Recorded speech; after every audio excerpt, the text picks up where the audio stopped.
Good evening and welcome back. Tonight, we step into a time that is more legend than history, an age when the world belonged to giants. Across cultures, across centuries, people told stories of beings so vast they shook the earth with their steps. The Bible calls them the Nephilim, born of mortal women and angels who defied heaven. The Greeks remembered the Titans, towering figures who dared to wage war on Olympus itself. In Celtic lore, the Fomorians haunted the waves, monstrous and strange, shaping the world through storms and shadow. And in the forbidden pages of the Book of Enoch and the Book of Giants, we find even darker whispers of beings too powerful, too unnatural to be allowed to endure. Were they heroes, monsters, or something in between? Tonight, we'll wander through their legends and see how these stories, scattered across cultures, echo the same strange memory that once, long ago, the world belonged to giants. Begin with a simple picture, a circle of listeners, a bowl of embers, and a voice that belongs to someone who has heard more winters than you have. The room grows quiet, and the old voice begins. There was a time, the voice says, when the world was young and the first truths were told in large letters. In that time, mountains walked, seas had tempers, and the beings who ruled the edges of land and sky were not like us. They were larger, they were older, they were the measure by which everything else was judged. The idea that giants once strode across the earth is not a stray tale from one village or a single scripture. It is a recurring memory that turns up in languages that never met and on shores that never traded. Open the ancient library, and you will find it waiting on many shelves. In the book of Genesis, there is a half sentence that sounds like a door left ajar. There were giants in the earth in those days. The line is brief, almost careless, and yet it has tugged on minds for millennia. The book of Enoch, treasured by early communities and preserved in old tongues, turns that door into a hallway. It names the watchers who looked down from the high places and desired what was below. It tells how forbidden unions led to offspring of unusual stature and unusual appetite. The fragments called the Book of Giants add quarrels and dreams, and the names of towering sons who struggled to live in a world that could not quite hold them. Walk from those deserts to the Mediterranean, and you meet another family of first ones. The Greeks remembered that sky and earth once mated, and that their children were vast. These were the Titans, whose very names feel weighty on the tongue. They ruled an age before our age, and their fall was not a quiet affair. In the later songs there were also the Gigantes, earth-born and bristling with wild strength, who challenged the new order of the gods and learned why lightning was a poor enemy to choose. Move west and the Irish tell of Fomorians, heavy and sea-dark, who claimed tribute from the Green Island until bright-armed newcomers drove them back. Cross to the cold north, and you find the Jotna, kin to the gods and enemies of the gods, whose oldest ancestor was so vast that a world could be built from his remains. In each case, an early chapter of the cosmos is written in tall script, then turned, then replaced by a smaller script that looks more like our lives. It is tempting to treat all this as simple poetry. It is tempting as well to insist that every tale must hide a fossil bone or a toppled wall. Yet, the real interest lies in the persistence. Cultures with no treaties between them kept an account of an earlier race that was larger than the present one, stronger than ordinary men, and finally brought low so that a more human era could begin. The symmetry is hard to ignore. The tales rise with creation, swell into conflict, and break in a flood, or a war, or a long twilight. The result is always the same. The world becomes safer for plows and towns. The scale of life shrinks to a size that can sit at a table. A careful reader notices patterns that travel quietly under different names, a union between the above and the below. Children who are grand in both strength and error, a reign of excess, whether it is appetite or pride, or simple bigness in a world still forming its boundaries, a reckoning that is also a cleansing. Then an order that comes after, set by younger gods or by the single god, and handed on to ordinary people. The myths disagree about the face of the judge. They disagree about the date and the weapons. They agree that the age of giants is an age that ends. Archaeology does not deliver a parade of titans. It does deliver something else that matters to the storyteller and the scholar alike. In fallen cities and layered hearths, we find the proof that people always told stories about how the present came to be. The oldest epics we have, pressed into clay or stitched into vellum, protect moments when a tribe asked why the world has this shape and not another. Giants answer that question in a way that satisfies both the heart and the ear. They turn chaos into a face you can describe. They let you dramatize the arrival of limit. They make the move from vast to human feel like a victory hard won. There is a second reason the tales endured. Giants have a proud way of standing in for the untamed. Storms, mountains, the restless sea, the cold steppe, the forest that moves when the wind changes. These are all difficult neighbors. To imagine them as kin with long strides and heavy voices is to place them in a family. Once you do that, you can sue for peace, or you can take up arms, or you can tell a careful story about how your ancestors outwitted a problem that loomed over them. When the Tuatha De Danann put an end to Fomorian tribute, a landscape became governable. When Zeus hurled thunder against the ranks of the Elder Ones, the sky turned from a tyrant into a ceiling. When the flood withdrew, the ground was reset for smaller feet. Even within a single tradition, the memory compacts into symbols that linger in plain sight. A mountain chain becomes a row of sleeping bodies. A strange boulder in the wrong valley becomes a stone a giant dropped from his pocket. A long causeway of basalt in the sea becomes a road. Only a hero of unusual size could finish. Folklore keeps these signs fresh. Children are warned not to stray, because there are still big things that do not love small ones. Adults are warned not to grow too proud, because the large fall farther. The lesson and the wonder walk together. A writer of myths has to balance two courtesies. One is the courtesy to the sources, to allow the ancient voices to speak in their own rhythm, and not to improve them out of recognition. The other is the courtesy to the reader, to tell the story in a way that welcomes, rather than lectures. We will try to honor both. We will read the brief line in Genesis as carefully as a jeweler reads an inscription. We will let Enoch guide us through judgments that sound terrible, and yet make a strange moral sense. We will stand with Greek poets who felt the weight of elder gods, and with Irish bards who knew that a bright young champion could bring summer back. We will travel with Norse skalds who saw that even gods are not safe from time and fire. We will follow the fragments that bear the names of giants who dreamed of omens and argued like great children at the edge of a world about to change.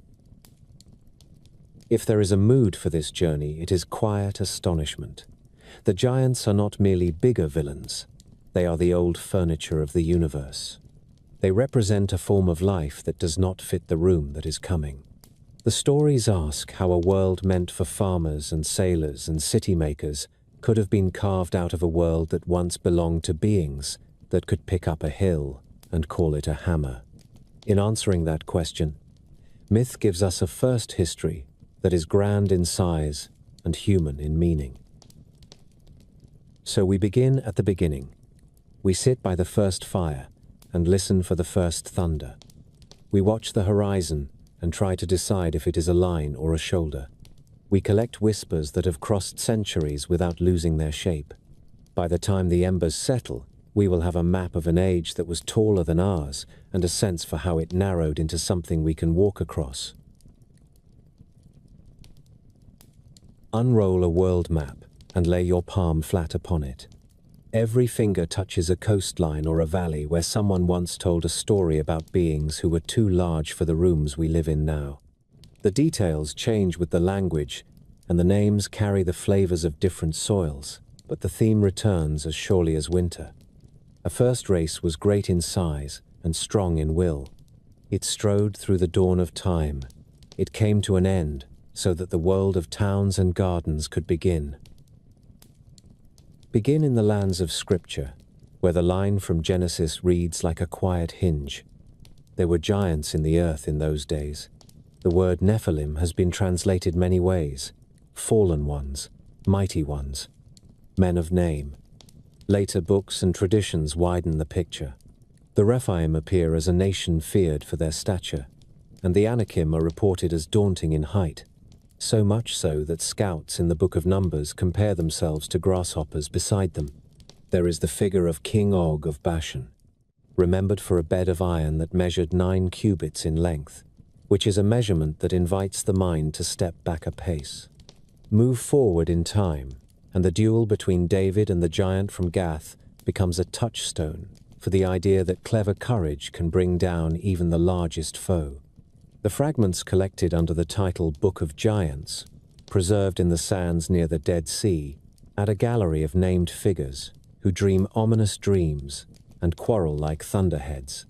The Book of Enoch speaks of the Watchers, the heavenly beings whose misjudgments seed an age of overgrown children.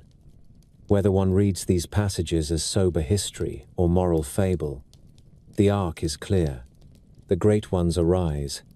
Their appetites outstrip the world around them, and an act of judgment resets the scale of life. Turn your gaze east across the sea, and you find the Greeks keeping a careful ledger of first powers. They remember the Titans as children of heaven and earth, who rule an age before the age, an era of enormous distances and vast patience. In another branch of the tree, the Gigantes rise from the blood of a wounded sky and challenge the young Olympian order. Typhon roars from the south with 100 snakeheads and a storm of flames, until Zeus pins him beneath a mountain and the ground learns the habit of tremor and smoke. The Greeks anchor their memories to the land itself. At the Phlegraean fields in Campania, at the slopes of Etna, at the broken islands near the heel of Italy, listeners were told that the ground shook because a giant stirred. A thoughtful poet in Athens looks at a row of black basalt columns and imagines the feet of something huge passing there at dawn. The Greeks know both the grandeur and the price of first rulers. The Titans are dignified, but they are not fit for the house that is coming. The Gigantes are full of raw earth power and cannot be taught table manners. The remedy is a storm of lightning and a new arrangement of the heavens. Turn north, and the air grows colder, and the stories grow older in feel. In the Norse world, the giants are not just villains in tall boots. They are kin to the gods, and also the natural rivals of the gods. The very first of them, the ancient being named Ymir, is so great that his blood can drown a world, and his skull can serve as a roof for the sky. From his bones come mountains, and from his teeth come stones, and thus the landscape is written in the grammar of a single body. Later, giants are frostborn or mountain-born, fishermen on seas of ice or keepers of ancestral halls where the old laws still apply. The gods marry into their houses as often as they break down their doors, for the Norse cosmos is a place where boundaries are stern but exchange is constant. When the end comes, it comes with a procession of giant forces. Fire walks from the south, a ship of the dead finds the wind, and old family ties turn into old grudges. The story closes as it began, with sighs and fire, but the last lines tell of a green shoot and a quiet dawn. Even in the darkest chapter, the tone is more saga than sermon, and one hears the steady voice of a teller who knows that winter's end. Cross to the ocean facing edges of the west and listen to the harp and the drum. The Irish speak of the Fomorians, a seaborne people who are described as monstrous, heavy, and strong. They exact tribute from the island and are said to bring blight and shadow. Against them stand the bright folk known as the Tuatha De Danann, who excel in art and craft, and who shine like summer after long rain. Two great battles at Mag Tuerd ring in the mind. In the second, the young champion Lu faces his own grandfather, Bala of the Evil Eye, whose gaze withers armies. Lu strikes, and the heavy age breaks, and the island breathes again. In the Welsh tradition, another form of giant still walks. Bran the Blessed is more than a hero. He is a bridge bearer who can lie down across a river to let his host pass, and his head has a life of its own. A strange comfort to his grieving people. In the later folklore of Ireland and Scotland and Wales, the giants keep working with their hands. There are causeways of hexagon stone that are said to be the steps of two rivals. There are great stones on the moors said to have been hefted by a giant who misjudged the distance. In these places, geology becomes a storybook for an island that remembers large feet. Continue the circle, and the stories multiply. In the highlands of Anatolia, there is a tale of a stone child named Ulukumi, a being of terrific growth who rises to challenge the gods of the Hurrians and the Hittites. In the mountains between India and Iran, poems remember the Daityas and Danavas, elder races who grapple with the sons of the sky, and the great serpent that dams the waters until a storm god opens the river and restores the order of life. In China, there is the figure of Pangu, a maker whose body becomes the scaffolding of heaven and earth, and the giant Kuafu who chases the sun until thirst overwhelms him and his staff becomes a forest as he falls. In Japan, the word for ogre covers many shapes and sizes. Some are demons of appetite and weather. Some are simply big neighbors from a wilder past, who give a village an excuse to put a monster on the calendar and drive it out with drums. In the Americas, there are stories layered with caution and wonder. Aztec tradition remembers the Quinametzin, builders and heavy lifters of a previous sun who could toss monoliths as playthings and who vanish when the present age begins. Along the coasts of the far Pacific, there are tales of long-striding ancestors who built fish traps that are still visible at low tide.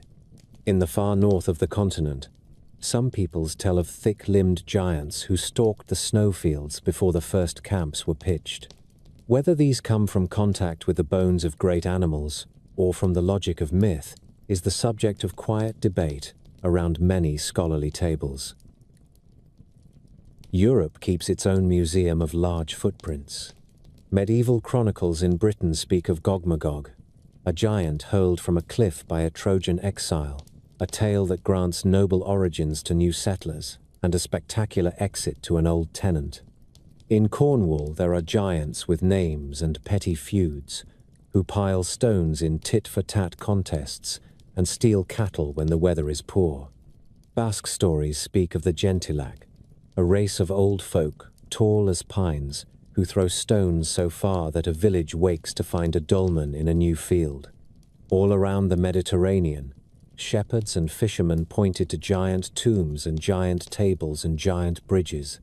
Many of these structures are indeed ancient, built by patient hands and simple machines, but the stories add a layer that feels true to the heart, even when the measured facts are otherwise. This is a pattern we will see again and again. The land gives a shape, the people give a reason, and the two together feel complete. The scholar in the corner clears a throat and reminds us that myth is not a census report. The storyteller by the fire nods and says that a census report is not enough to fill a winter. Between them grows a kind of wisdom. When the citizens of a young city find bones of elephant or of great bear in a cliff cave, it is natural to think of heroes too large for a doorway. When a people must explain why the world changed from a wild place to a sown field, it is natural to tell of an earlier race who owned the storms and then lost them. When a culture meets mountains and seas that set hard limits, it is natural to imagine neighbors who can climb such walls before breakfast. The truth may be literal in part, as when memories of tall warriors or unusual tribes settle into a legend. The truth may be symbolic in part, as when the Fomorians stand for the chaotic sea and the Tuatha for the craft of summer. The truth may be devotional in part, as when a prophet speaks of supernatural transgression and the flood that resets the moral balance. Myth wears all these threads at once and does not apologize.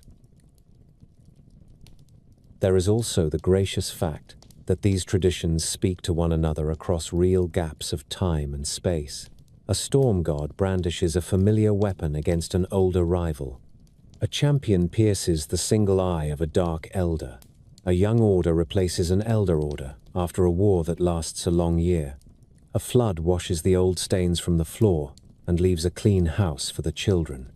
We must not force these likenesses into a single lost gospel. We can, however, note that human minds reach for similar shapes when they talk about first things. The language of the older world is often a language of height and weight and appetite. The language of the newer world is often a language of measure and limit and law. Giants speak the first language. Our tales about them record the grammar of that earlier speech. One last observation belongs here before we set off into the first deep case. The tales of large beings are not only about fear and conflict, they are also about wonder. A titan is terrifying, yes, but he is also a reminder that the world is not small. A Jotun can be a host or a spouse as well as an enemy, which hints that the old forces still sit at the table if you give them a chair. The Fomorian king is a tyrant, but the roar of his sea is the same music that carries a fishing boat in the month of harvest. Even the troubling figure of the watcher who steps across a forbidden boundary lets us ask the old question of what happens when heaven and earth exchange gifts. The myths keep these questions alive. That is why they are worth the care we are about to give them. We have traced the long arc from Desert Scroll to Northern Saga to Atlantic Shore and back again. The map is not the journey, but it is a promise. In the next chapter, we will step through the narrow door that Genesis leaves ajar and listen to the stories that grew in the rooms beyond it. There, the Watchers look down, the Nephilim take their first large steps, and the world begins to strain under a scale it cannot bear. The story begins in a narrow passage near the headwaters of the flood narrative, a brief notice that reads like a footnote and yet has moved entire libraries. As people multiplied upon the earth and daughters were born to them, beings called the sons of God saw that the daughters of men were fair and took wives from among them. Out of this union came figures remembered as Nephilim and as mighty men, famous for deeds that left long shadows. 4 verses in an ancient book set the stage. Then the text moves on to rain clouds and an ark.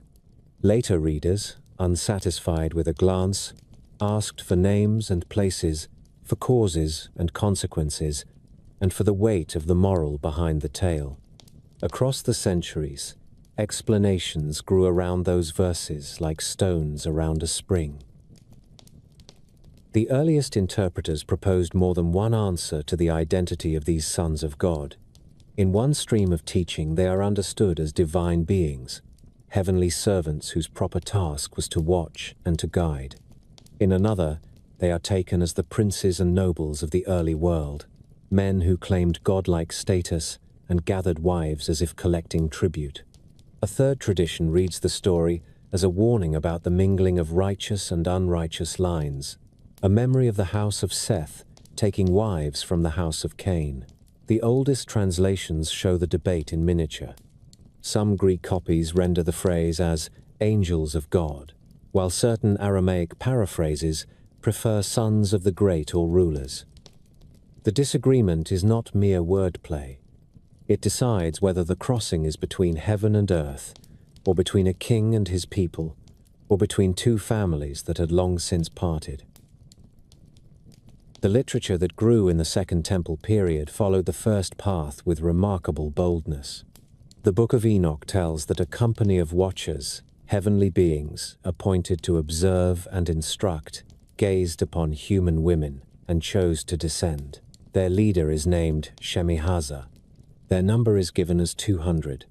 They gather upon a high place in the north, a mountain called Hermon, and there they bind one another by oath, fearing that only some will dare, and others will draw back. Having sworn, they come down together. The language is simple and grave, as if the writer wished the facts to stand without adornment. The watchers take wives, the wives conceive. The children are not ordinary. From that point, the narrative widens into a catalogue of gifts that were never meant to be given in the way they were given. The watcher called Azazel teaches the making of weapons, blades hammered from ore and polish that turns a soldier into a mirror. He instructs in ornament, in bracelets and eye paint, and in the sort of knowledge that makes vanity into a public craft. Others teach root cutting, the secrets of plants used for enchantment and for medicine, set without a fence between the two. Others chart the courses of the stars and the measure of the months and the meaning of signs, not as an astronomy that humbles the mind, but as a ledger of advantage, a way to bend time toward personal profit. The authors present these lessons not as progress, but as a breach of trust, a vault opened by the very guardians who held the keys. The children born of these unions grow beyond any human measure. Enoch describes them as great giants, colossal in appetite and quick to anger. There are episodes in which livestock are no longer enough, harvests no longer suffice, and the offspring turn upon humankind with a hunger that reads like an allegory of excess. The picture is stark. Wealth without restraint becomes predation. Knowledge without wisdom becomes a weapon. Strength without service becomes a verdict upon the weak. In a few sentences, the writer explains why the world itself begins to cry out. Fragments found near the Dead Sea add unique texture to this chapter. In pages scholars call the Book of Giants, we meet figures with names that feel both ancient and intimate. There is Mahaweh, a messenger who flies to Enoch seeking an interpretation of dreams. There are brothers called Ohia and Hahia, troubled by visions that show a tablet submerged in water and then lifted, a sign that something written by the hand of heaven will erase what was written by the hand of the giants. These shards of story are eloquent in their incompleteness. They show a race that can foresee its own end, and yet cannot imagine a way to change. They show that the great ones are capable of worry, and that worry arrives too late. What gives these pages their enduring warmth is the human face that looks back at us from the margins. The writers are not interested in spectacle for its own sake. They are interested in the quiet question that comes after wonder. What is a gift for? Who is a teacher for? How much strength fits inside a human house? The watchers answer these badly. Their children cannot help but answer the same way. The rest of the book, both biblical and apocryphal, will answer otherwise. A calamity will come not only as punishment but as cure, because the world that follows must be scaled for ploughs and altars, and for the slow art of justice. We have reached the moment just before the sky breaks. The watchers have sworn their oath. Their knowledge runs in the wrong channels. Their children are restless and hungry. The earth is full and begins to protest in a language that only the Most High hears. Imagine a world that wakes each morning to the sound of iron on stone. Fires glow in earth ovens before the sun lifts the mist from the lowlands. Smiths hammer bright edges from dark ore. The first mirrors polish faces that had always seen only water. Lines are traced in dust to measure months and travel by stars. On a hill above the plain, men with new weapons look down upon fields that they did not plough. The lessons the watchers brought have taken root, and the fruit is heavy. The stories that gather around this age speak with the confidence of eyewitnesses and the sorrow of survivors. They tell of children born to the watchers and to mortal women, children who grew tall and strong and quick in the use of every new art. The Book of Enoch names teachers of forbidden skill. Azazel opens the earth and draws out metal for blades and points and glittering ornaments.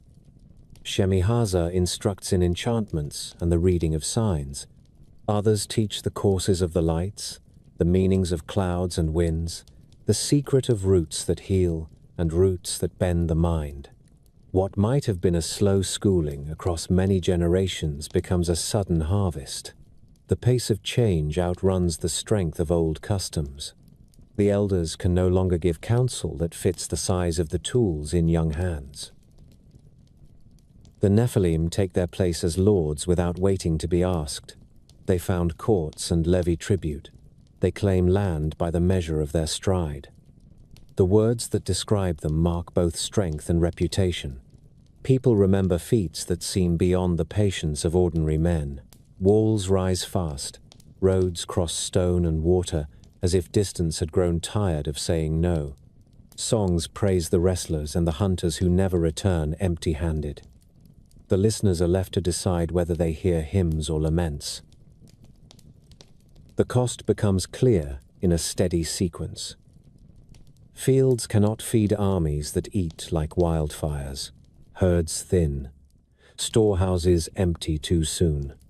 The giants grow impatient with the limits of the land and with the bodies of their neighbors.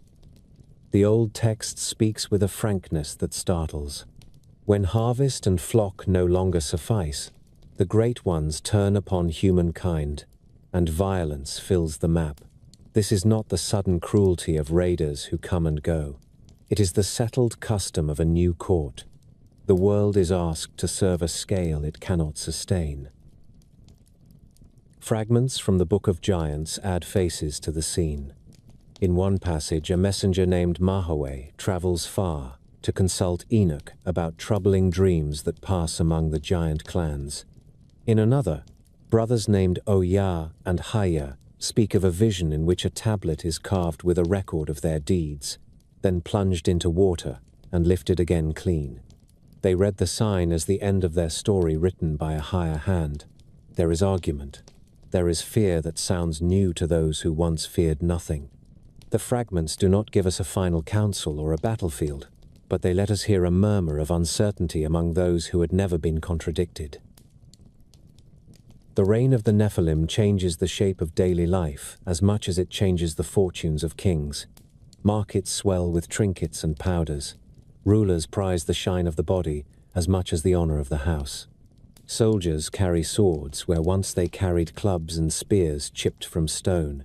Metal tips turn hunting into harvest and warfare into slaughter. The knowledge of the sky promises control over time and travel.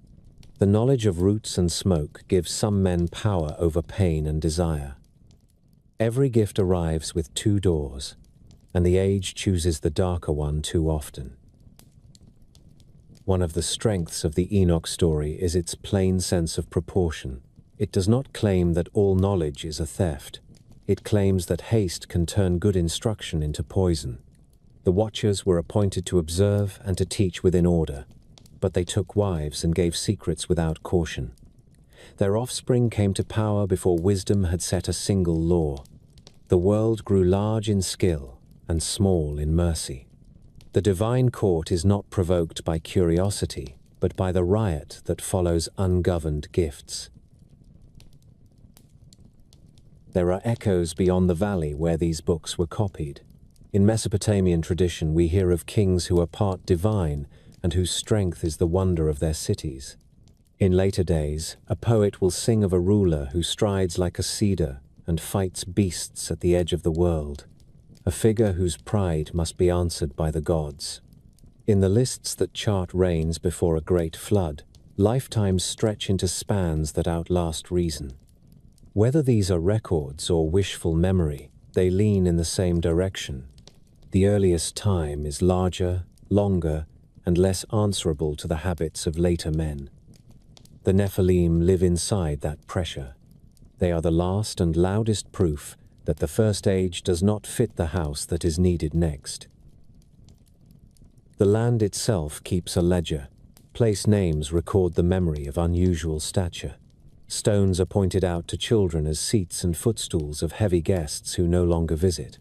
Tales creep into tribal history of border peoples who look down upon every envoy, of beds made to fit rulers whose armor would not hang on an ordinary nail. In some cases, these may remember real clans of unusual height. In some, they are the polite embroidery that villages attach to old ruins. In many, they are the way a people make sense of limits that arrive like weather. There is no shame in this. It is how story tames fear. The rain does not collapse in a single day. Authority hardens. Punishments grow beautiful and strange. Courts turn their faces away from fields and wells. The cries of the ordinary travel slowly through the new noise of bronze and song. In this climate, the figure of Enoch gains a quiet gravity. He is remembered as a walker with God, a scribe of judgment, and a messenger who speaks to both sides of the border that has been crossed. The giants send for him because even a giant knows when a word must come from a place beyond strength. He tells them what they do not want to hear. He tells the watchers what they already fear. The balance of the world has shifted too far. The remedy will not be fine. By the end of this age, the gifts have become commands. Iron demands blood. Secrets demand advantage. Appetite demands tribute that no field can pay. What began as admiration turns to dread. The earth groans, an image the old writers use because the ground itself seems tired. The sky watches. The rivers wait. A change approaches with the patience of a storm that has gathered beyond the ridge for too long. Set the scene in a land that seems to hold its breath. The plains are busy and the hills are watched, yet a hush runs under the noise of forges and courts. Messengers ride with news that feels like weather. Dreams have become common in the houses of rulers and their tall sons, and those dreams are not kind. The elders of towns speak to one another in quiet places. They say that the world feels overfull, not in a way that brings joy, but as a cup meets the lip of a flood. Into this age steps a figure whose name travels softly through the oldest genealogies. Enoch is remembered as a walker with God, a man who moved through his days as if a doorway stood open beside him. In one tradition, he is the seventh from the first man, a number that sounds like a bell struck clean. He writes, he warns, and he listens. And this combination makes everyone else a little less sure of themselves. The giants speak of him as one speaks of a scribe who keeps two ledgers at once, one for earth and one for heaven. The watchers know his name, which is a story in itself. The first appeal does not come from kings or from the people who are most harmed. It comes from the offenders. The watchers, those beings appointed to observe and to guide, have learned that deeds are not erased by silence. They feel the approach of judgment in the way a shepherd feels the change in wind before a storm clears the ridge. Their leader gathers them at a place of oath, a height in the north where they had once bound themselves to a single course. There, by old habit, they agree to ask for mercy. They do not dare to raise their own voices. They ask Enoch to write for them. The petition he composes is measured and grave. It does not attempt to excuse the watchers. It pleads that their error be counted as folly and not as malice, that their wives and their offspring be spared the worst of what is coming, that the instruction they gave might be turned toward good by a slow amending. Enoch carries this petition in a vision ascent, one of those journeys that later writers will call a tour of the heavens. He climbs through regions that are described without haste. He comes to a palace of brightness, where voices are like many waters, and where judgment is spoken without anger, as if the sentence had been built into the structure of things from the first day. The answer is refusal. It is not shouted, it is stated. The watchers were set to intercede for humankind, not to seek intercession for themselves. They crossed a boundary that is not only sacred, but necessary for the health of the world. They taught without authority and loved without reverence. The judgment names them as what they have become, keepers who abandoned their keeping. The decree is handed to Enoch with instructions that he deliver it in full.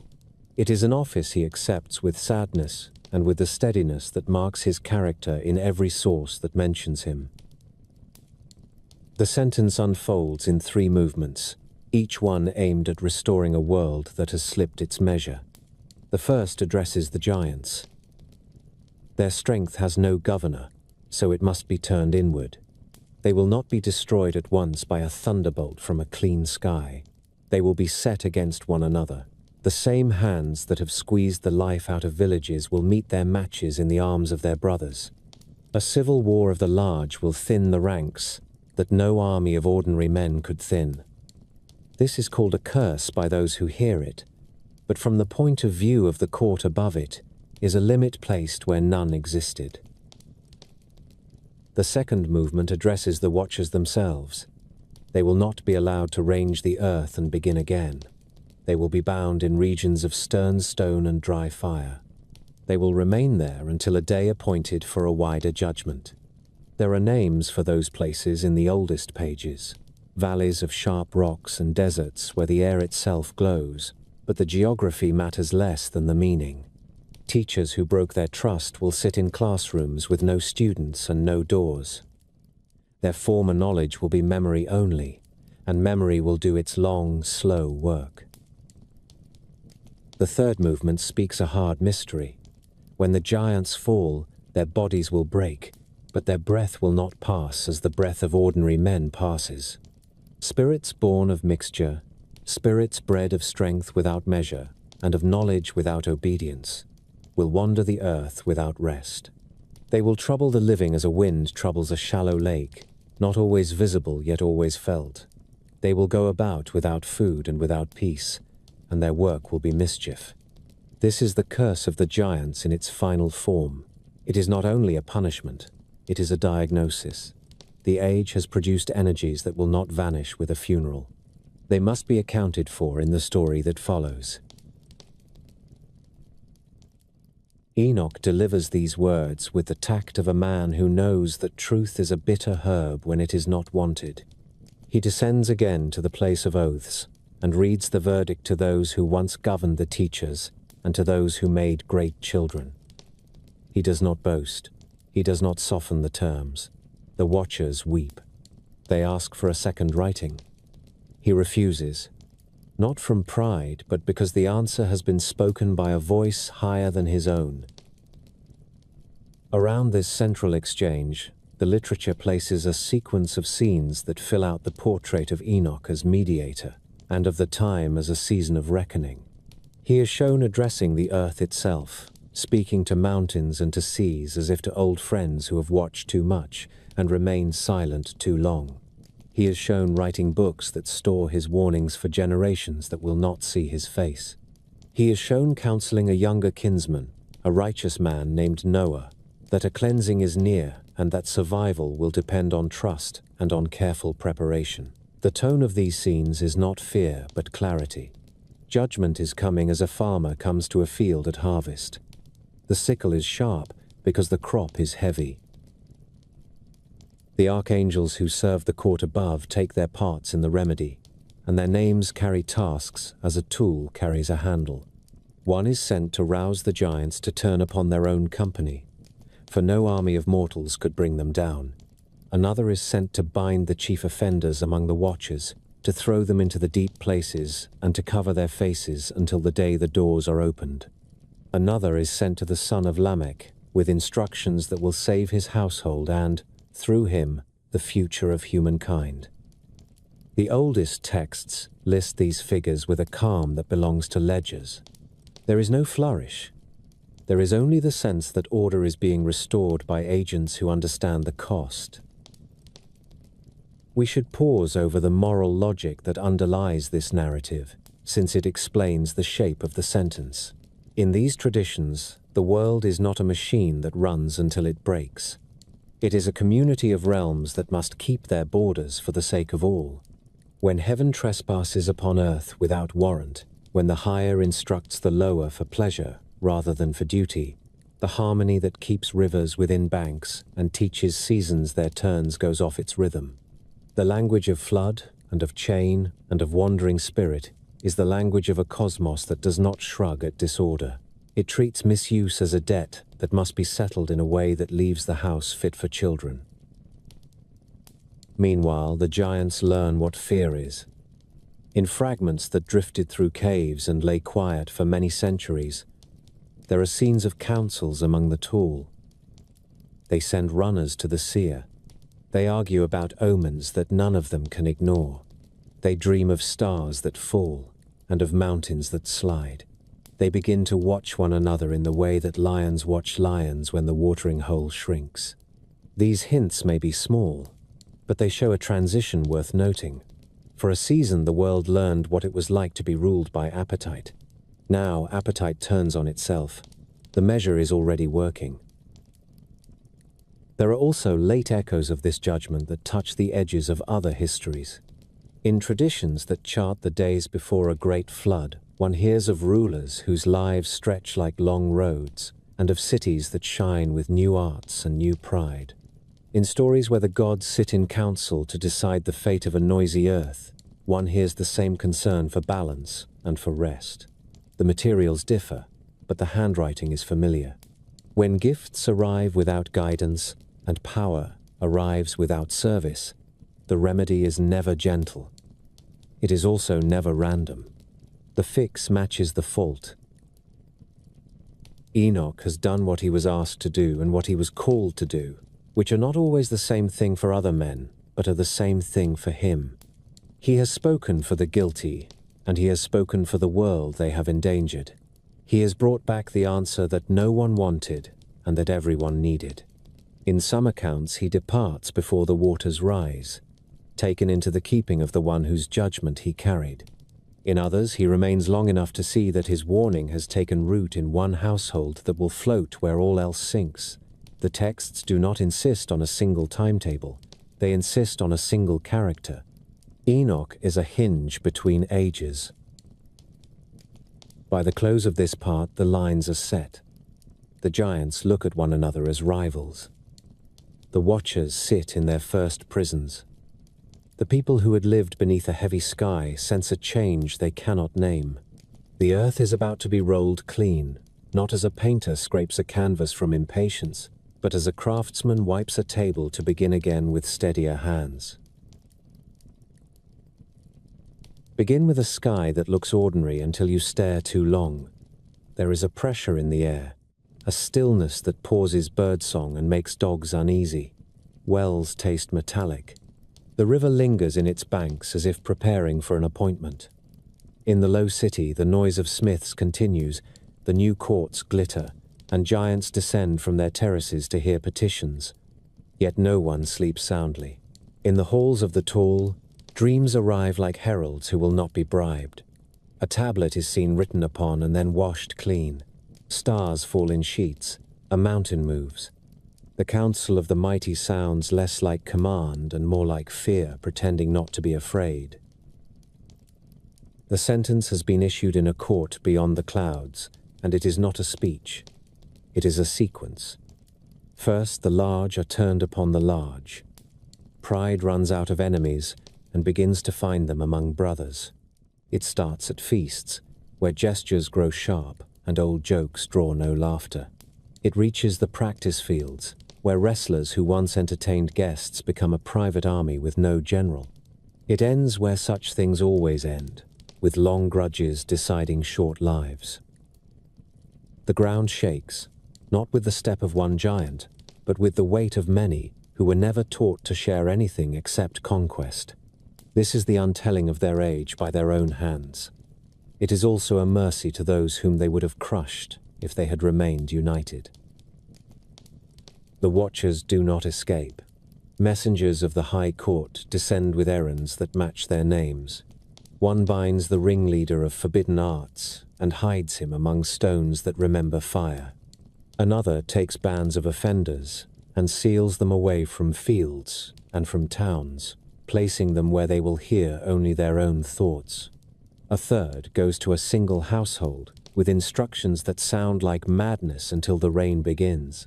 A fourth keeps time, because all of this unfolds, not as a riot, but as a liturgy. The world is being set back to a measure that fits the work of human hands. In a quiet valley, a man whose name is known to every child begins a work that turns laughter into small kindnesses and then into respect. He brings timber. He brings pitch. He counts cubits aloud so that the neighbors can mock him accurately, and he accepts their mockery as a tax on a project that he did not choose. His sons learn the rhythm of the new craft. Planks meet, ribs rise. Rooms appear where once there was open air. The smell of bitumen travels farther than the sound of hammers. Birds come to watch. Children come to ask questions that their parents refuse to hear. At night, this man prays with lists in his hands. He is not a general. He is a steward of instructions that are too large for one family and yet somehow fit inside a single heart. The first sign is not rain. It is the earth opening its sealed places. Springs break underfoot. Wells overflow up their throats, as if something beneath the floor of the world has remembered a debt. Then the sky speaks, not with a shout, but with a long persistence that becomes impossible to ignore. Sheets of water fall. The sound has a weight to it, like grain poured from a granary that has no bottom. The drains learned in ordinary storms are useless. The streets forget where they go. Neighbors who joked about the smell of pitch carry bundles to the slope where the great house of wood waits. The door closes, not as a lock against mercy, but as a proof that instructions were followed. When ancient writers describe the sea rising to swallow a city, they usually reach for small numbers that fit human experience. Not here. The waters come from above and from below, as if the world were a bag and the strings had been cut. Days become weeks measured by drumbeats on the roof. The lights inside the ark are set high to save the oil. The family learns that the art of patience is as holy as the art of carpentry. Animals do not organize themselves, but they can be taught. There are hours when the sound of hooves and paws on the planks becomes a comfort, because it means the world still contains more than silence and rain. There is a memory in Mesopotamia of a man who sealed a boat with pitch and gathered life within it. There is a song in which he releases a bird and waits to see whether the water still owns the horizon. There are lists of kings who reigned for spans so long that arithmetic becomes poetry, and then the ledger is marked with a line that means everything has been rinsed. In the lands of the Aegean, listeners were told that an older race had been washed away, and that the survivors threw stones that became a new people. In India, a good man follows the advice of a small rescuer and rides out a world of water. Across oceans and mountain chains, other tellers remember other boats and other ridges. These are not counterclaims. They are a choir. The theme is single. When the world forgets its limits, water is the teacher that comes with a stern face and leaves a rainbow in its wake. The giants do not last. Some attempt to climb the hills that the people have always used for refuge, and for the first time, the hills refuse them. Some try to swim along the long shoulders of the flood, but size is no help against a depth that has forgotten where to stop. The last battles are between those who once feasted together.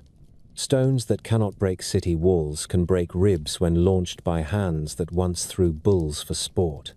The texts that speak of these days do not gloat. They do not caricature the fallen. They record the end with the same tone that they use for harvests and for births. There is a sadness in it, as there always is when a strength that might have protected becomes a danger that must be removed. Scholars who handle the fragments found in desert caves point to scraps that read like dispatches from inside the losing camp. A messenger reaches a wise man and begs for an interpretation of a vision. A council of the large argues over a sign that cannot be ignored. A brother speaks to a brother about a dream of sinking and of a clean tablet lifted from the water. In those few lines, one hears the awkward discovery that even a giant can be surprised. The texts never say that repentance saved them. They say that at the end, even those who never met a rival came to know what fear tastes like. Inside the ark, the days are counted without clocks. A raven goes and does not return, a sign that carrion floats in abundance beyond the family roof. A dove goes and returns with nothing. Later, a dove returns with a small leaf from a tree that does not grow on water. Later still, the dove does not return at all, and the silence of its absence has a music to it that the family will remember until their names are carved in stone. The ark settles in a region of high ground whose name comes to be a promise in itself. The door opens. The stairs are lowered to a world that smells like river bottom and clean boards in the Sunday. The first act on dry earth is not a parade. It is an altar. The man who measured timber now measures thanks and arranges it with the same care. The smoke that rises is not a signal to other men. It is a form of speech addressed to the one who instructed and waited and remembered. In that answer, there is a covenant. The sky hangs its first sign. It does not mean that storms will never come. It means that storms will never again own the whole map. The promise belongs not only to one family and their herds. It belongs to seed time and harvest, and to the ordinary holiness of planting and baking. The story does not say that every trace of the former age vanishes without remainder. It leaves a phrase that invites debate in every generation. There were giants on the earth in those days, and also afterward. Later, books in the same library will speak of tribes whose stature made scouts feel small, and of a king in the north, whose bed length was a marvel, the way a monolith is a marvel, and of a champion who came down into a valley and found that clever hands and a clear heart can lend a stone more weight than any spear. Whether these are remnants of that older race or echoes of it, the narrative is comfortable with their presence. The flood is not an eraser of all strangeness. It is the reset of scale. The watchers remain bound, their names listed like a cautionary tale written on the lintel of a school. Their offspring are gone from the fields, but the literature says that the breath of that mixture remains like a dry wind in vacant places. Spirits that were born of a wrong crossing wander where there are no fences, and their work is to trouble those who build fences for a good reason. In later centuries, people will call them by many names. They will be blamed for illnesses and for temptations, for accidents and for voices in the dark. Whether one accepts that account or not, it reflects a simple truth of the old writers. You cannot pour out a cup of power and then pretend it never touched the floor. Consequences move forward, like water finding a slope. The land bears witness in its own quiet ways. Sediments lay down a record of a season when water ruled. Valleys hold terraces that mark older banks. In far countries, farmers dig and bring up clay that smells of river where no river runs. Ancient cities remember with lists and with epics, with temple hymns that ask the gods to be as patient as the new earth requires, and with laws that tell kings that iron is for plowshares before it is for crowns. The memory of the giants becomes part of this education. We do not lift what we cannot carry. We do not teach what others cannot yet use. We do not cross boundaries that make life a community rather than a contest. The ark stands empty and becomes lumber for the next season. The family spreads, not like conquerors, but like gardeners with a long assignment. The suns go out in different directions. The world resumes its rhythms, though the air for a long time carries the scent of wet wood and quiet awe. Children born after the waters recede grow up in a world where the great stories are told with a note of gratitude. They live in the age of measure. They know that their grandparents saw a rainbow that was more than weather. The fall of the Nephilim is not presented as a legend of simple monsters. It is presented as the end of a governance that could not sustain a human future. A court of heaven intervened not because men were small, but because there would be no men at all if appetite kept the throne. The flood is the last chapter in a book that began when watchers lost their watch. It reads like a tragedy to those who love spectacle. It reads like a mercy to those who love fields and wells and the quiet practice of justice. When the waters go down, the world that emerges is scaled for hands and for plows and for laws that do not favor the tallest. We will leave the ark on its ridge and walk south and east toward the lands where poets remembered another elder race who held the world before it was trimmed to human size. There, sky and earth had children, and those children learned what every first ruler learns when a new age stands at the door. Begin not with a palace or a throne, but with a tight embrace. The oldest Greek story of beginnings says that sky lay upon earth as a lover who would not rise.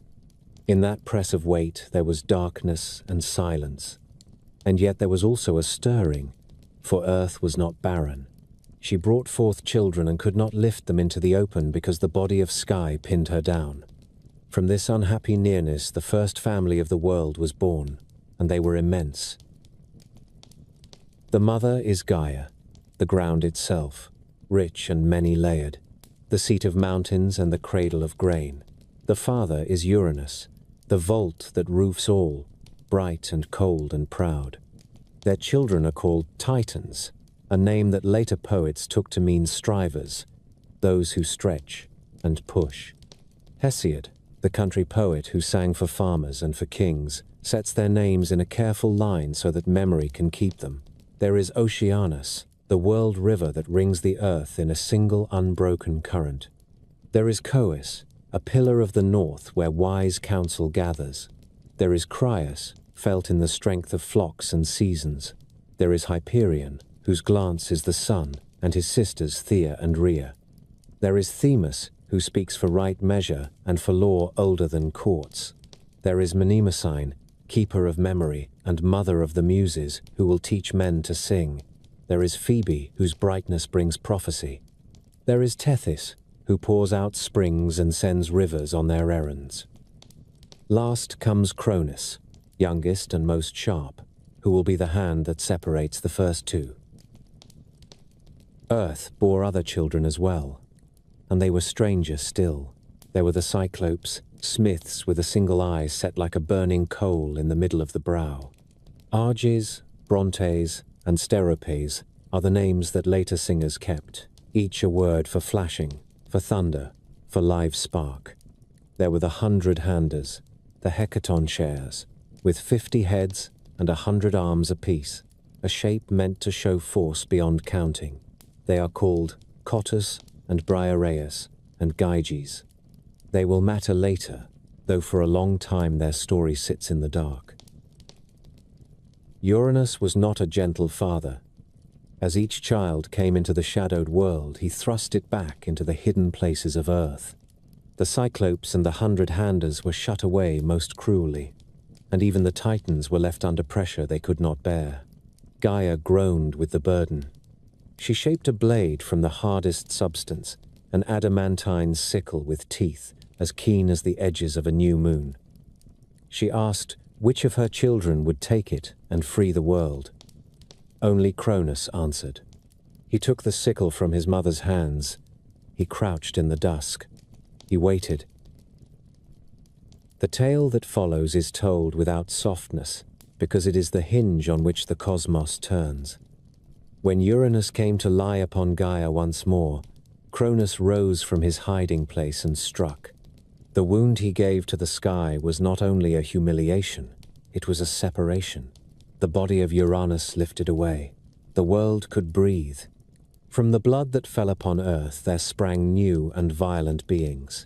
The Erinyes who would avenge kin slain by kin, the giants whose strength would one day test the new order, and the ash nymphs called the Meliae, rooted spirits that mark the birth of forests fit for spear shafts and for ploughs. The severed part of the sky fell into the sea. The foam that gathered about it sailed on the currents until it reached the shores of Cyprus. There, the goddess of love rose from the bright surf and stepped ashore. The Greeks call her Aphrodite, and they remembered Paphos and its altars as the place where she first smiled. With Uranus cut away from Earth, Cronus took the kingship among his brothers and sisters. He led the Titans from the press of the underlands to the open air. Their seat was not the snowy mountain that later belonged to the Olympians. Their court gathered around Mount Othrys, a peak in central Greece, old and stern. From there the first order of the world was set. Rivers received their names and their duties under Oceanus and Tethys, who were husband and wife. Every river god and every spring nymph in later song is a child of these two. Law and custom took voice through Themis, so that even gods would respect the pattern that makes life possible. Memory learned to sing through Mnemosyne, and out of her 9 nights, with a later king of gods, came the Muses, each a patroness of an art that civilizes effort. From Hyperion and Theia came the 3 lights that mark the day. Helios rose in his car at dawn, Selene traveled the night with a calm face, and Eos with rosy fingers lifted the door of morning. From Chaos and Phoebe came Leto and Asteria. From Creus came Perses and Pallas and Astraeus, fathers of winds and of starry hosts. From Iapetus came Atlas, who will carry a weight few could imagine, and Prometheus, who will care too much for humankind, and Epimetheus, who will think afterward and not before. These genealogies are not idle lists. They are lessons in how the Greeks imagined a working world. If we speak of justice, we are already speaking of Themis. If we recite a poem, we are already borrowing from Daughters of Memory. If we look up at the disk of the sun, we are already watching Hyperion's child move along a lawful road. The Titans are not only large, they are useful. They are the first draft of a cosmos that will soon be revised. Yet pride has a way of walking in whenever rank is newly made. Uranus lifted away, but did not forgive the wound. He became a voice that speaks from the height of the air. He called his children Titans as a curse, strivers who had gone too far, and he foretold that penalty would follow. Gaia, who had hated the closeness of Uranus, began to hate the carelessness of Cronus. The new king had learned the art of cutting, but not the art of shaping. He set his brothers to their places, but shut away the Cyclopes and the 100-handers once again, repeating the cruelty of the sky he had overthrown. The earth felt the weight of prisons under fresh soil. There is a quiet pattern here that Greek listeners knew by heart. Each order rejects parts of the old world that it does not understand. Each order forgets that strength without mercy makes rebels in the basement. Each order learns that the tool used to seize power is not the tool that builds a home. Cronus held a blade, which is fine for a single moment and poor for the long labor of rule. In the years that followed, men told one another that the time of Cronus began well. Fields yielded without stinginess. The air was mild. People had enough and did not lock their doors. It was an age remembered as golden by poets who set their hopes in the past whenever the present pinched the stomach. The Titans on Mount Othrys were not yet enemies of the coming gods. They were the old furniture of the world, heavy and serviceable. Rhea stood beside Cronus as queen, a mother with a mountain heart. The older poets said that she soothed the land with her slow rhythm, and that her name was spoken in caves where women labored to bring children into light. In Crete, there were stones that people touched for luck, called Batils, and shepherds said that Rhea had come there with singing and that the island remembered. Meanwhile, the Cyclops sat in darkness, and the 100-handers grew angrier with every season. Gaia waited. She remembered the first time she armed a son, and she did not relish doing so again. She also knew what Cronus did not know, that a king who rules by fear will hear a prophecy before he hears a lullaby. The rumor of that prophecy begins to move among the halls, a quiet current that will become a torrent in the next part of our tale. Before we turn there, spend a moment with the way Greek myth treasures place. The Titans are not ideas floating in air. They have addresses. Oceanus is every river, yet he is also the unseen path around the rim of the map. Hyperion is the light itself, yet he is also the father whose chariot you can almost hear on a clear winter morning. Themis speaks at the law stones of every city. Mnemosyne listens when a shepherd hums and a king rehearses a treaty. Mount Othrys stands as a reminder that before Olympus there was another height, and that history and myth is a matter of peaks replacing peaks. By the end of this first part, the world has its roof and its floor, its flow and its rules, its songs and its sunrise. A younger son holds the sickle that cut the first bond. The Cyclopes, and their many-handed cousins, count days in a dark that should have ended. The earth is patient, but not forever. Say that the world exhaled. After the cut that lifted sky from earth, light moved more freely. Rivers found their courses, and time settled into a rhythm that men later called the Golden Age. At its center stood Cronus with the curved blade set aside and a scepter in his hand. His hall lay about Mount Othrys, a stern spine of stone that looked south toward the plains and north toward old snows. From that height, the first royal program of the cosmos unfolded. Oceans circled without breach, winds ran their appointed roads, and the three bright children of Hyperion crossed morning, noon, and night with the steadiness of good officials. The rain had the flavor of sufficiency rather than splendor. Fields were generous, and men worked without the ache of fear. Poets who sang centuries later pictured a world where tools were light and the harvest came without bargaining, where strangers shared bread, and where no judge had to sleep with a sword beside the bed. This memory is less a census than a mood. It recalls a time when the habits of nature seemed kindly and the gods were closer to the work of making than to the business of punishing. On feast days, shepherds poured libations to Rhea, the mother whose patience kept the hills round and the lambs quick. In cities not yet built, men would say that justice had a face and that it resembled Themis, whose early counsel taught even rulers to step with care. Yet from the start there was a shadow on the threshold. Gaia, who had armed Cronus, spoke a sentence to him that no king desires to hear. A child of his own house would bring him low.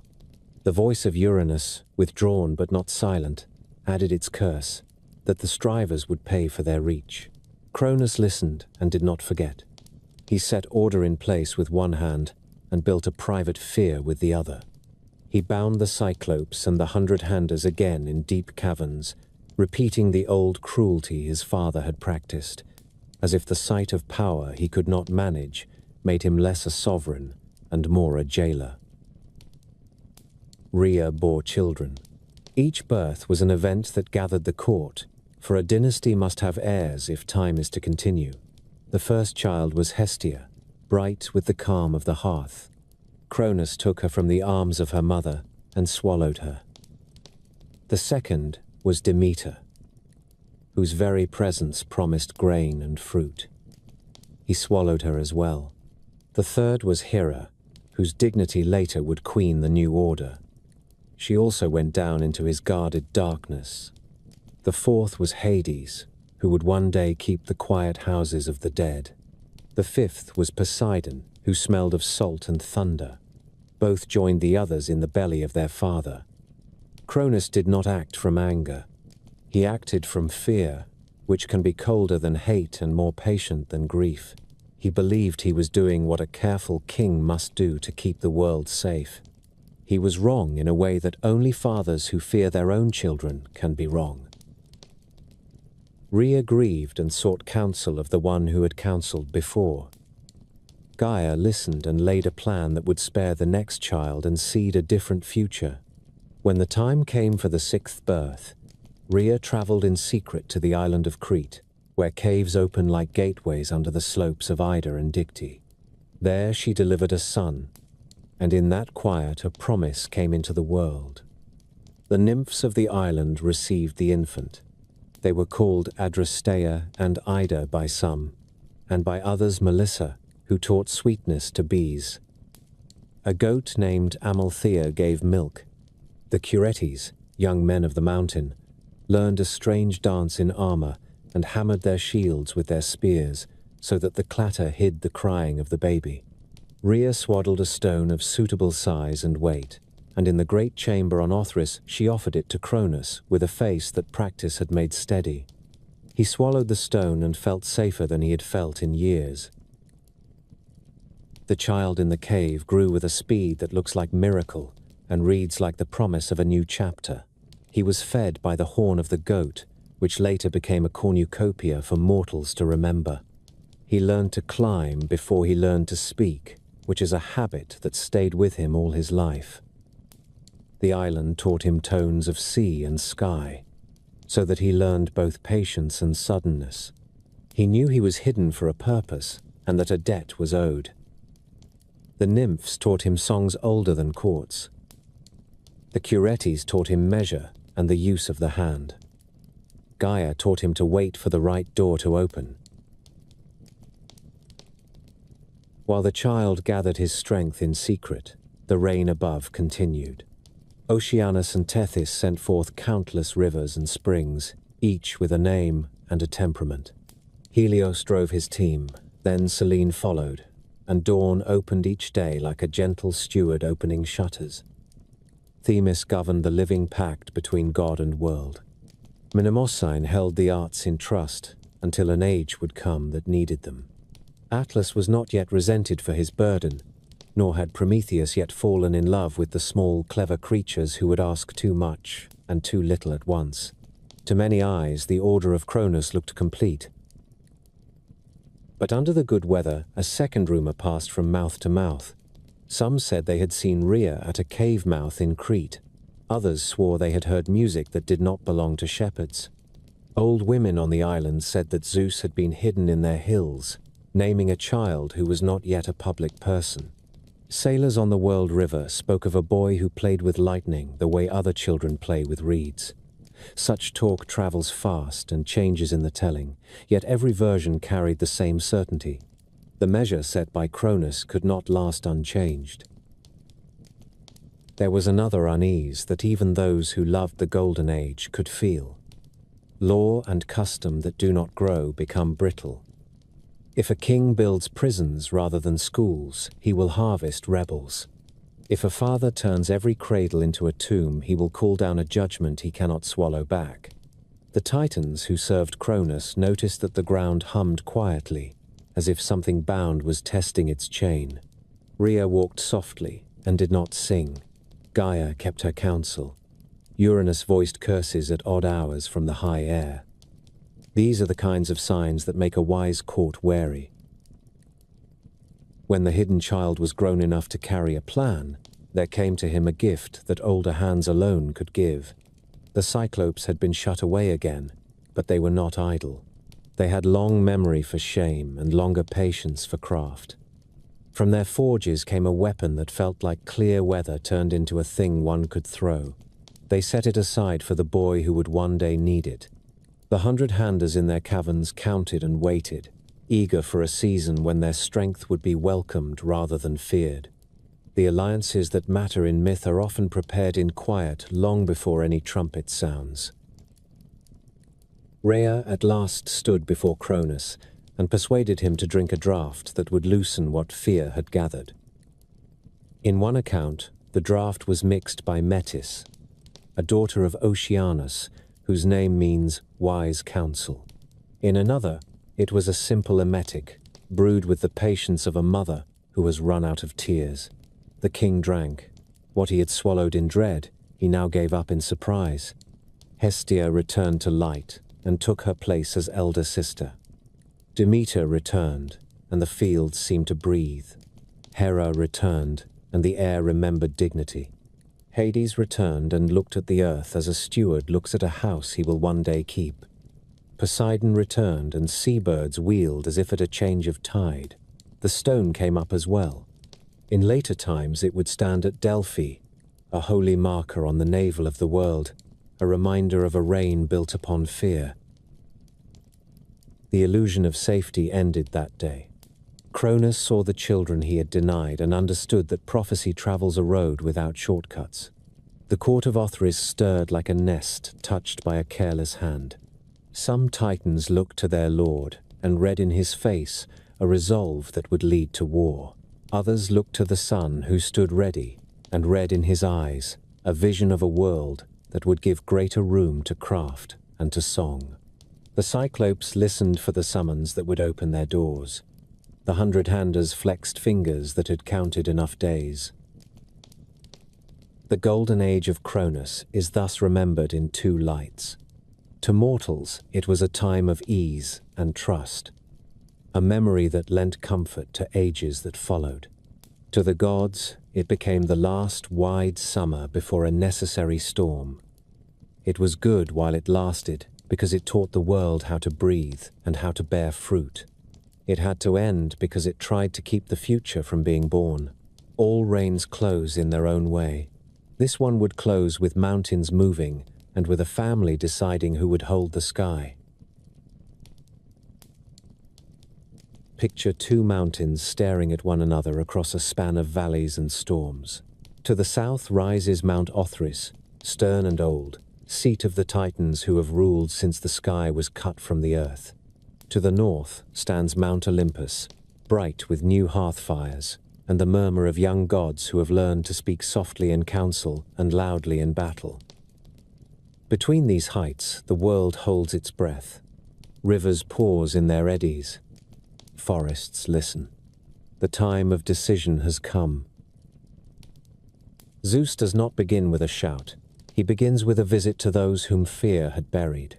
Guided by the counsel of Gaia, he descends to the deep and opens the prisons that Cronus had kept. Out of that stern dark come the Cyclopes, the masters of living fire, and the 100-handers, whose strength cannot be counted on fingers.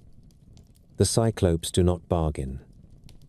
They repay gratitude with craft. To Zeus they give the thunderbolt, a staff of clear wrath that speaks in light and leaves the air sweet with rain. To Poseidon they give the trident, a spear that teaches tides respect and brings fishes home. To Hades they give a helm that hides the wearer from every sight, a gift for the silent house he will one day rule. The 100-handers stretch their arms and laugh like earthquakes. They will be the weight that alters every field. Allies arrive in a steady stream. Styx is first among the rivers to climb to Olympus and pledge her strength, and with her come her children whose names are always on the lips of victors. Zelus the eager, Nike the sure-winged victory, Kratos the strength that does not ask permission, and Bia the force that makes a plan into a fact. Because she was first, the gods will swear their holiest oaths by Styx forever after. Themis speaks quiet law into the council so that zeal does not trample wisdom. Rhea sends word that the younger must not mirror the cruelty of the elder. Prometheus, son of Iapetus, gives counsel to Zeus and does not return to the halls of Othrys. Oceanus keeps his wide ring and does not march. Helios, Selene, and Eos continue to keep the lights, for even during a war, the day must be served. Cronus does not wait to be surrounded. He gathers the elder host on Othrys. With him stand the brothers who took offices when the world was new. Caius, whose thought is quick as winter wind. Crius, who binds seasons and flocks. Hyperion, father of radiant paths. Iapetus, whose sons will mark the story in pride and in endurance. Atlas, broad-shouldered, who carries the standards and leads the charge. Rhea is kept from the councils and watches with a mother's stillness. The old king raises the sickle no longer. He trusts to rank, to memory, and to the weight of the firstborn. The first clash is not a skirmish. It is a change in weather. Thunder walks from north to south, and answers walk back. Mountains lose their patience and throw stones. The 100-handers take up rocks as if they were pebbles and send them in storms that blot stars. The Cyclopes feed new fires, and the air glows as if a red dawn had forgotten to move. Poseidon strikes the plain, and the sea comes up in white walls, then runs away again as if scolded. Hades, with the hidden helm, walks through the tents of the elder host and shakes courage from the backs of captains. Zeus lifts his gift of light and hurls. The earth remembers the blow for many ages in scars that smoke and in hills that learn to tremble. So the war begins, and it does not pass in a day. For a long season that fills 10 whole years, the lines form and break, the mountains answer one another, and the ground between them learns a hard new music. Old poets marked the years by winters of ash in the high forests, and by summers when rivers ran warm. Herds fled valleys that later became sacred to memory. On clear nights, shepherds saw fires dance on the peaks and told their children to remember the shapes. It was said that the stars watched as judges, and that men who looked up from plows felt the weight of decision resting on the sky. Stories of particular deeds grew like banners on the wind. Menoetius, son of Iapetus, charged beyond prudence and met a thunderbolt that sent him down among the deep gates. Atlas held the right and would not yield, so that even the young gods admitted his courage before they learned the sentence that would be his. On the side of Olympus, Nike ran through the ranks and set steadiness in the knees of those who had wavered.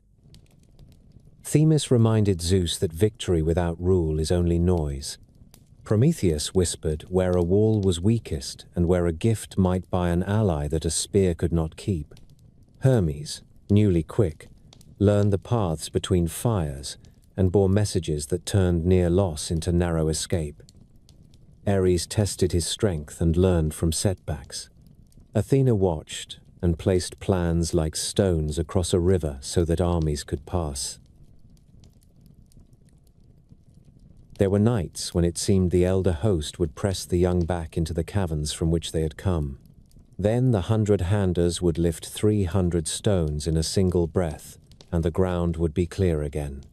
There were days when the sky grew dark at noon with smoke and dust, and Zeus alone kept the line with a rain of light that cracked the horizon. Songs remembered that the sea boiled for a day and a night, and that dolphins fled as far as Crete to hide in the coves where nurses once sang. In the far north, snow fell red, and the aurora danced as if answering the forge fires of the Cyclopes. In the midst of the fury, there were truces for the sake of order. Both sides kept messengers safe by custom older than any throne. Hermes walked beneath a staff that even Titans respected. Iris carried words along the edge of rain without being struck by lightning. When the dead were gathered, Hecate stood between camps with torches and made a road for mourners. Themis insisted that oaths spoken before the river Styx be honored even by enemies. These customs mattered.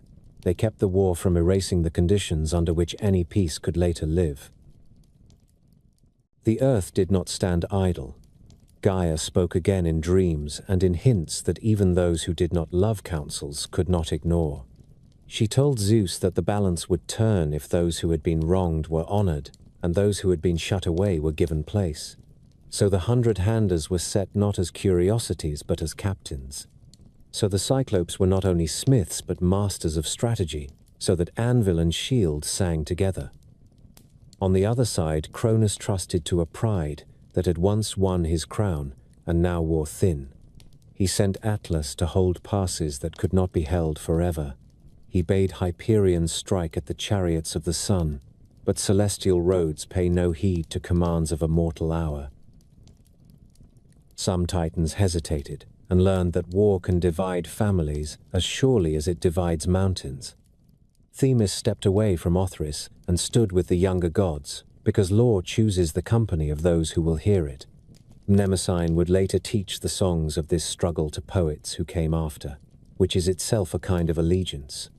Oceanus never marched, for the ring of water must remain whole. Tethys kept the springs and the wells in good temper, because thirst is a worse enemy than any spear. Even in the heat of battle, the world had to keep its chores. At last, the long contest came to a pause that was not peace. Both camps drew breath and counted their friends. On Olympus, the council said that the hour had come for a single stroke with all powers joined. Zeus spoke not as a son but as a ruler. He promised honor to those who had borne the first shame. He promised place to those who had come late but true. He promised that the new order would be governed by measure and not by fear. On Othrys, the old king said that the elder must hold or be forgotten. That first claim is best claim, and that the world should remember the hand that freed it from the press of sky. The peaks stared at one another as at the beginning. The valleys waited. The tridents rang against the floor of the sea. The anvils shone. The 100 hands curled around mountains. The thunderbolt rested for a breath in a calm palm and then lifted. The last day of the old order dawned without drama. The sea lay glassy along its margins. The fields hummed with small work, and shepherds thought the ash upon distant peaks was only weather. Then the mountains spoke. From Olympus came a light that was not sunrise. From Othrys replied a roar that was not thunder. The world remembered that it had 2 thrones, and that only one could remain. Zeus did not trust to strength alone. He set the 100-handers along 3 passes, where stone shelves stepped down toward the plains. Their arms moved like mills in a river. They lifted hills and flung them as if weight were a habit one could forget. The Cyclops fed the forges and brought forth darts of white fire for the hand of the new king. Poseidon planted the trident and called up walls of water that ran inland, then sent them home again so the ground quivered but did not drown. Hades put on the helm that denies sight and walked through the tents of the elder host, a hush that unstrung the resolve of captains. Hera took the young gods in hand and made them stand as a single household. Demeter kept the breadlines moving because an army that eats will fight another hour. Hestia kept the fires wherever council gathered, for a warm hearth steadies speech. Themis stood at Zeus's right and murmured limits that even victory must obey. Nike moved among the ranks like a kind wind and found each heart that faltered. Cronus arrayed his brothers as they had stood when the world first learned to breathe under open sky. Atlas held the standard and the right wing, unflinching as a cliff. Hyperion charged by light of his own lineage and tried to strike at the chariots of the day, but the roads of heaven answered to older laws. Coeus sent cold counsels down the lines that might have worked if fear had not already entered the camp. Crius held the flocks of the season gods together, as a shepherd holds a scattered fold. Iapetus measured the ground and set his sons where pride told him the stroke would count. Menoetius lunged beyond prudence and met a thunderbolt that removed him like a name scratched from a tablet. Oceanus watched from the circle of waters and marched nowhere because someone must keep the ring intact when kings forget their chores. The battle opened with the old music, and then changed key. The 100-handers heaved 300 stones at once, and turned the high field into a rain of granite. The Cyclopes sang to their fires, and the air took on the flavor of iron. Zeus lifted the weapon that only he could hold. It was not simply flame, it was a sentence. When it struck, the sky and ground spoke at once, and the echo lived for a long time in valleys that later men would call sacred to tremor and to smoke. On that stroke, the elder host gave ground for the first time in memory. They recovered with the pride that comes from long habit, and Atlas carried them forward through a gap he carved with his own shoulders. A second stroke fell. This one opened the way for the 100-handers to advance and to close. For a moment there was no sky, only stone. War is not a single blow, but a chain of moments in which one side remembers what it is for and the other forgets. Zeus remembered not to waste allies. He gave the 100-handers honors and tasks that matched their size.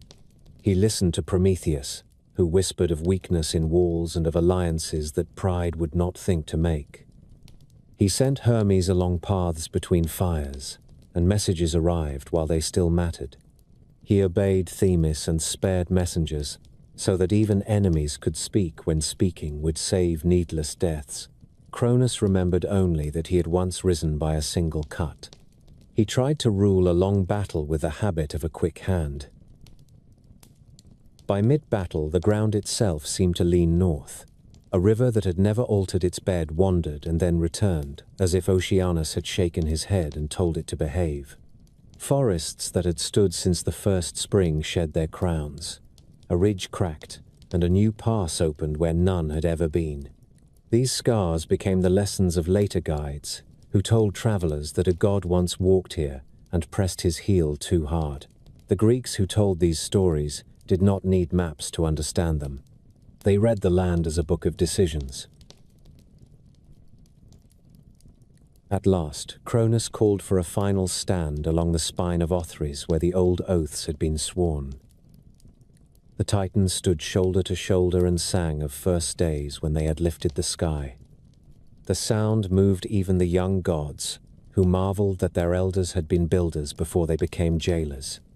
Zeus heard the song and answered with a promise, not to the Titans, for their time was done, but to the world that had endured both kindness and cruelty from their hands. He swore by the river Styx, and so made the oath that binds even immortals, that the new order would not begin by swallowing heirs, or by burying strength in chains for fear of change. He lifted the bolt once more, and the 100-handers lifted with him, and the Cyclopes sent their last gift forward. When all 3 strokes met at the crest, Othrys bowed. The rout that followed did not erase honor. Atlas kept the rear as a good captain, and saved many who would later remember him as the best of the elder host. Hyperion gathered the wounded, and led them through a pass that the night opened just wide enough for escape. Chaos looked to the north, and found that his counsels had no purchase on a world that had already chosen its new slope. Iapetus watched pride limp, and did what fathers do when sons learn by falling. Cronus stood a last moment, and felt the weight of the sickle he no longer held. Rhea looked on without joy, for mothers know that a war between children leaves a wound in the house that no spring will fully mend. After victory comes judgment. Themis presided while Zeus spoke. Those Titans who had borne arms against the lawful goal were bound and sent below the roots of the world. Tartarus is not simply a pit. It is a country of iron air and deep echo where time walks heavily. There the 100-handers became wardens rather than outcasts. Cottus and Briareus and Gyges took their posts at the brazen doors, and felt usefulness wash the bitterness from old seasons. Atlas did not go down. His sentence was different. At the far west, where the sea burns with late light, he took upon his back the great roof that separates stars from soil. The burden was not intended as mockery, but as a match between strength and a necessary labor. Mariners swore they could see his silhouette on clear evenings. Philosophers said he kept the sky where it belonged, so that seasons could keep their pacts. Cronus in the oldest songs lay bound in Tartarus with those who had followed him. In later mysteries whispered in groves, there was another ending. Zeus, it was said, loosened his father in a gentler age and sent him to rule the Isles of the Blessed, where righteous shades take their ease. The 2 versions do not quarrel. They speak to different needs. One tells that injustice meets a wall. The other remembers that mercy is also a kingly art. The house of the victors did not pause long. The 3 brothers cast lots for office, not to squabble over prize, but to set the world in balanced hands. To Zeus fell the open sky and the high airs where eagles wheel. To Poseidon fell the encircling sea with its cities of fish and its storms that must be taught to listen. To Hades fell the quiet realm below where all men travel and where laws must be keen and patient. Earth itself and wide Olympus were held in common, so that none could claim the ground beneath the feet of the rest. Oaths were established, with Styx as witness. Honors were assigned. The Cyclopes returned to their forges, and would in time work for a lame god of craft, who knew how to turn fire into beauty. The 100-handers kept the keys of Tartarus, and learned to smile when songs finally spoke their names with gratitude. The land healed by degrees, and kept the memory in features that Greeks loved to point out. A black cone that smokes above a blue sea was said to stand over the place where a monster later writhed when a new challenger rose. A belt of broken fields near an Italian shore was called the Burned Land because giants had played there poorly with fire. A plain in Thrace where stones lie as if scattered by a careless hand became a classroom for boys, learning to name the last day of the elder. The stone that Cronus once swallowed stood at Delphi, polished by many hands, an omphalos set where the earth listens for counsel. In each place, the story met the ground like a footprint matched to a stride. The new court set its daily order. Hestia tended the first and last flame. Hera took the chair beside the king and made statecraft into a ceremony rather than a barked command. Demeter taught cities to trust the calendar and the plough. Themis reminded councils that law is a door that must open to rich and poor with equal ease. Hermes mapped the air between hills so that messages ran like mountain water.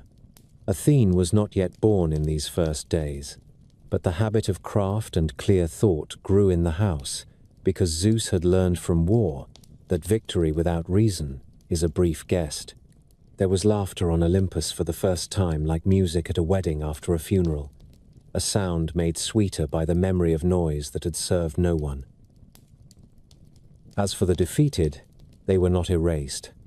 They became the old furniture of the world, heavy and useful, to be remembered when travelers asked why the sky does not fall, why the west looks as if a giant were standing just out of sight, why certain valleys keep a smell of iron when it rains. The Titans moved from rulers into reasons, from kings into explanations, which is often how myth preserves what history cannot house any longer. The war of gods and giants ended with a promise, not that peace would be unbroken, but that measure would be the rule and fear the exception. The young gods had learned that a house stands when it honors its wards and hears its counselors and punishes without spite.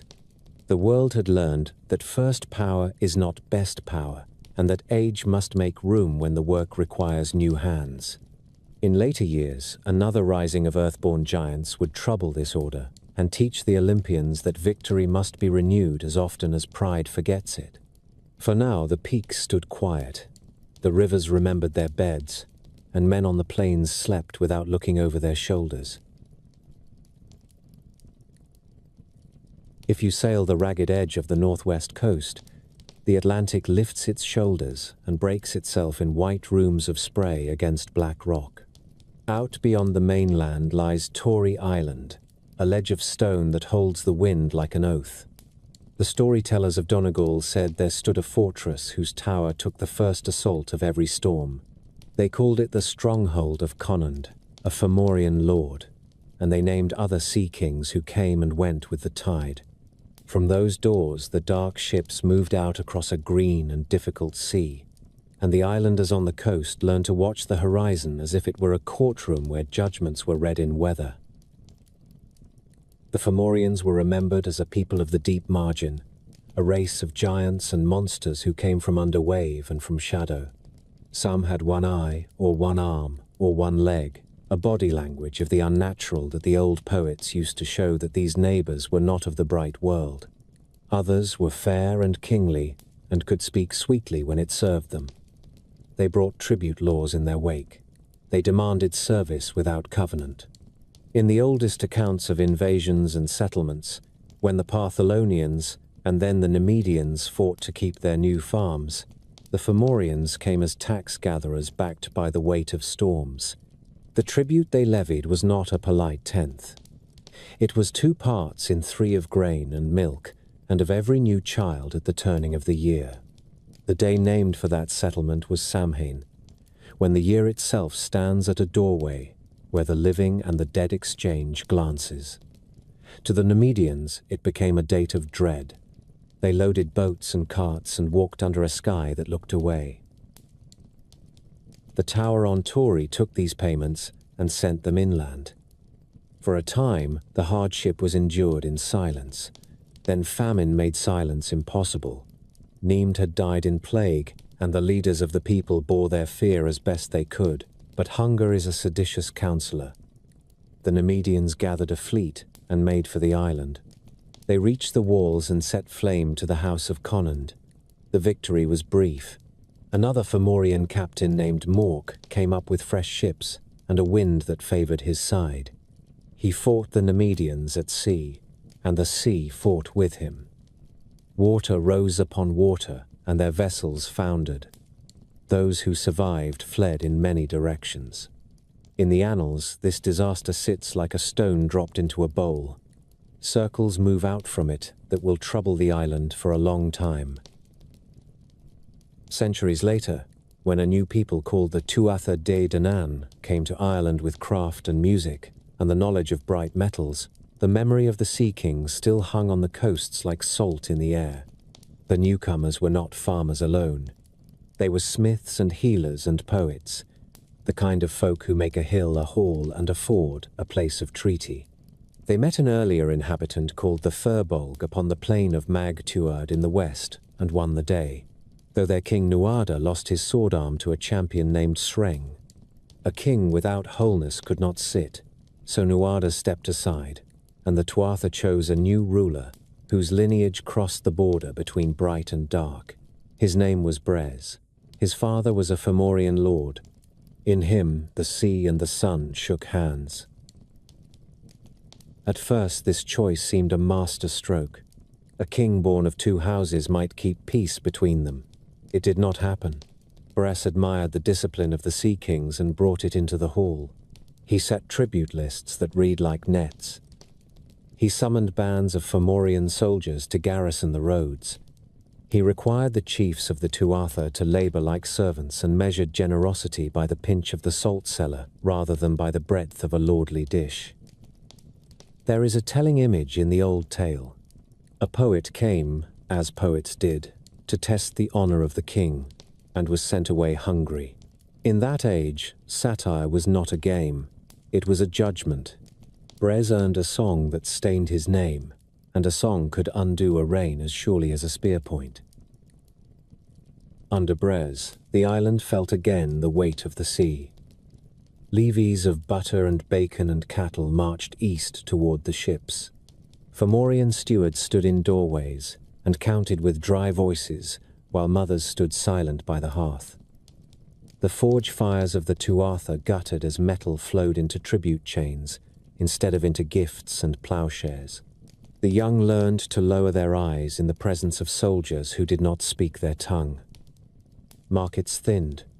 Music moved from the public road to the private back room, which is always a sign that power has forgotten how to listen. The old stories say that even the hills seem to grow older in those years. That is the way a people describes a long tax. The Fomorians were not only hard, they were thorough.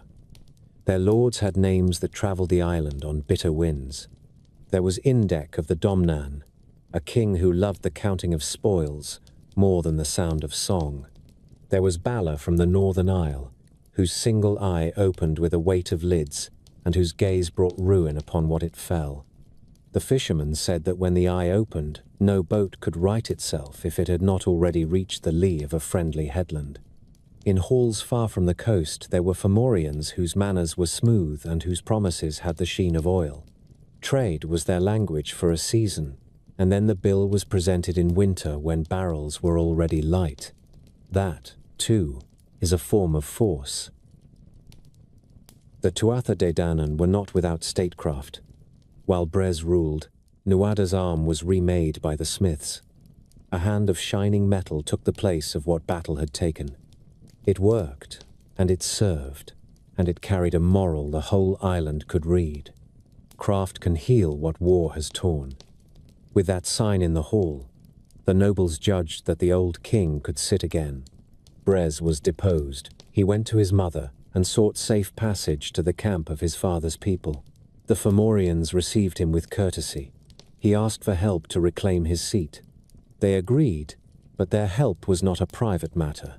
It came with armies and with intentions that were older than Brez's grievance. So the pressure on the island increased. The tribute grew tall on the page. The Fomorian fleet moved in stately procession along the coast.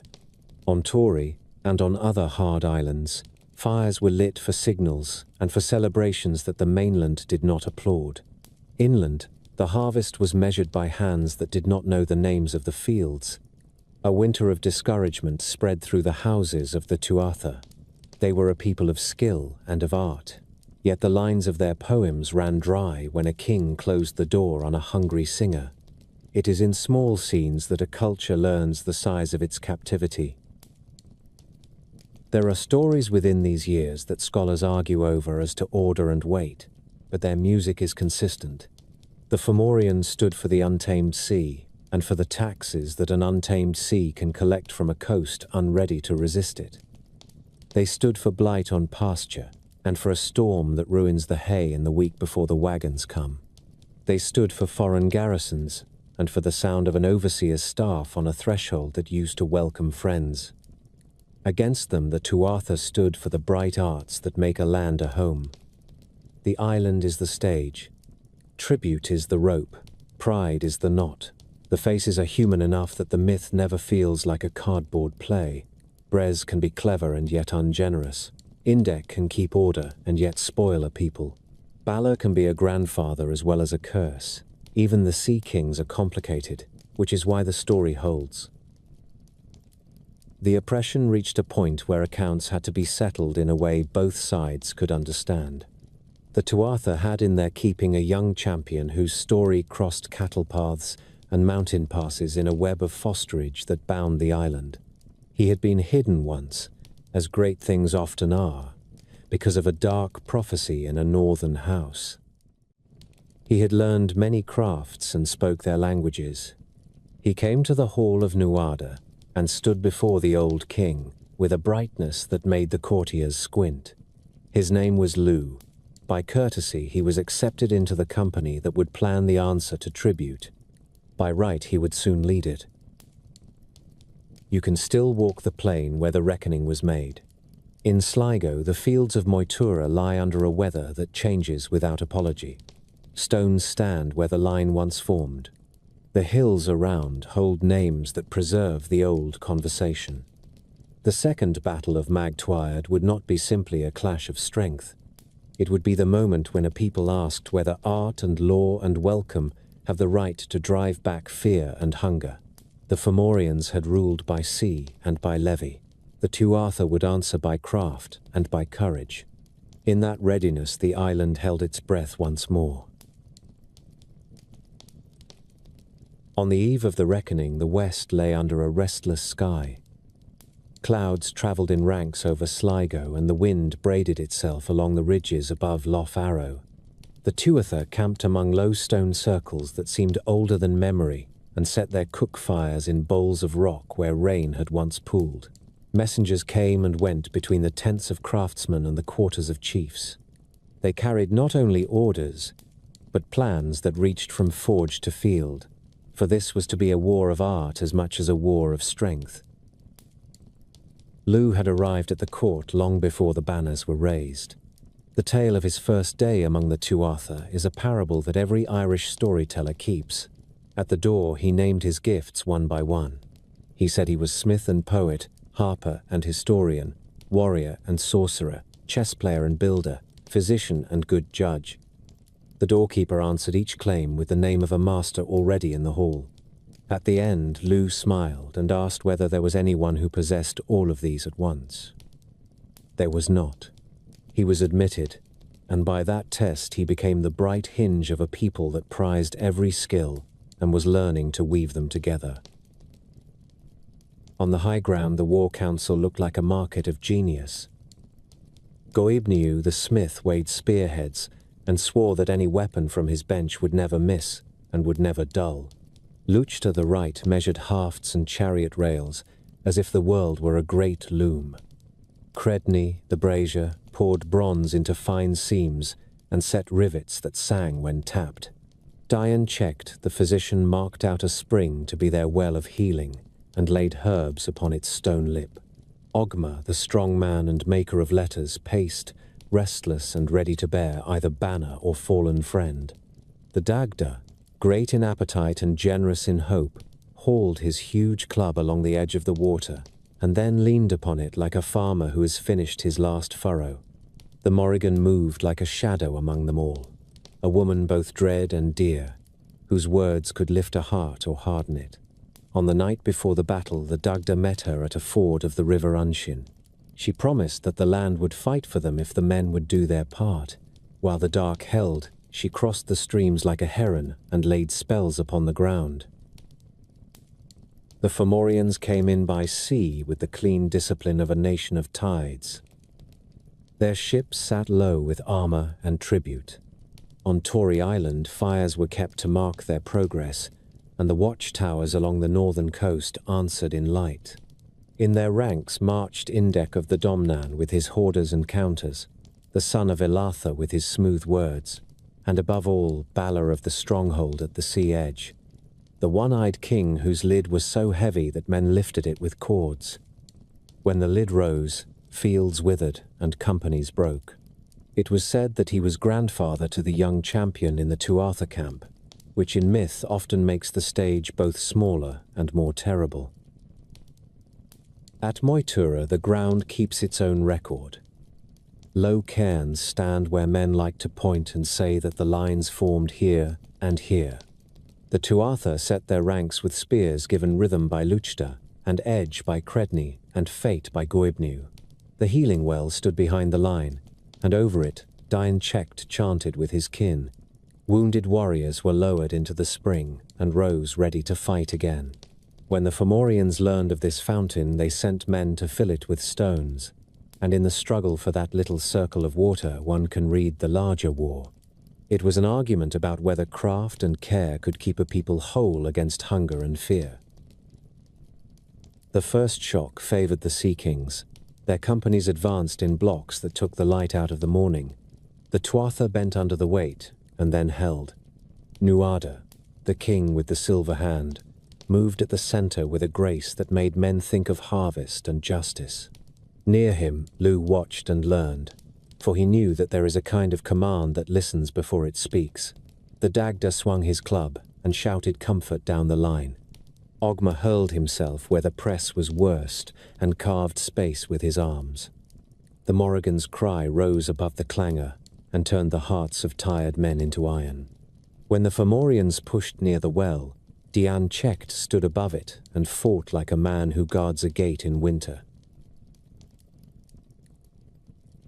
Midday brought the moment that all the old tellers hold back until the listener is leaning forward. Balor entered the field.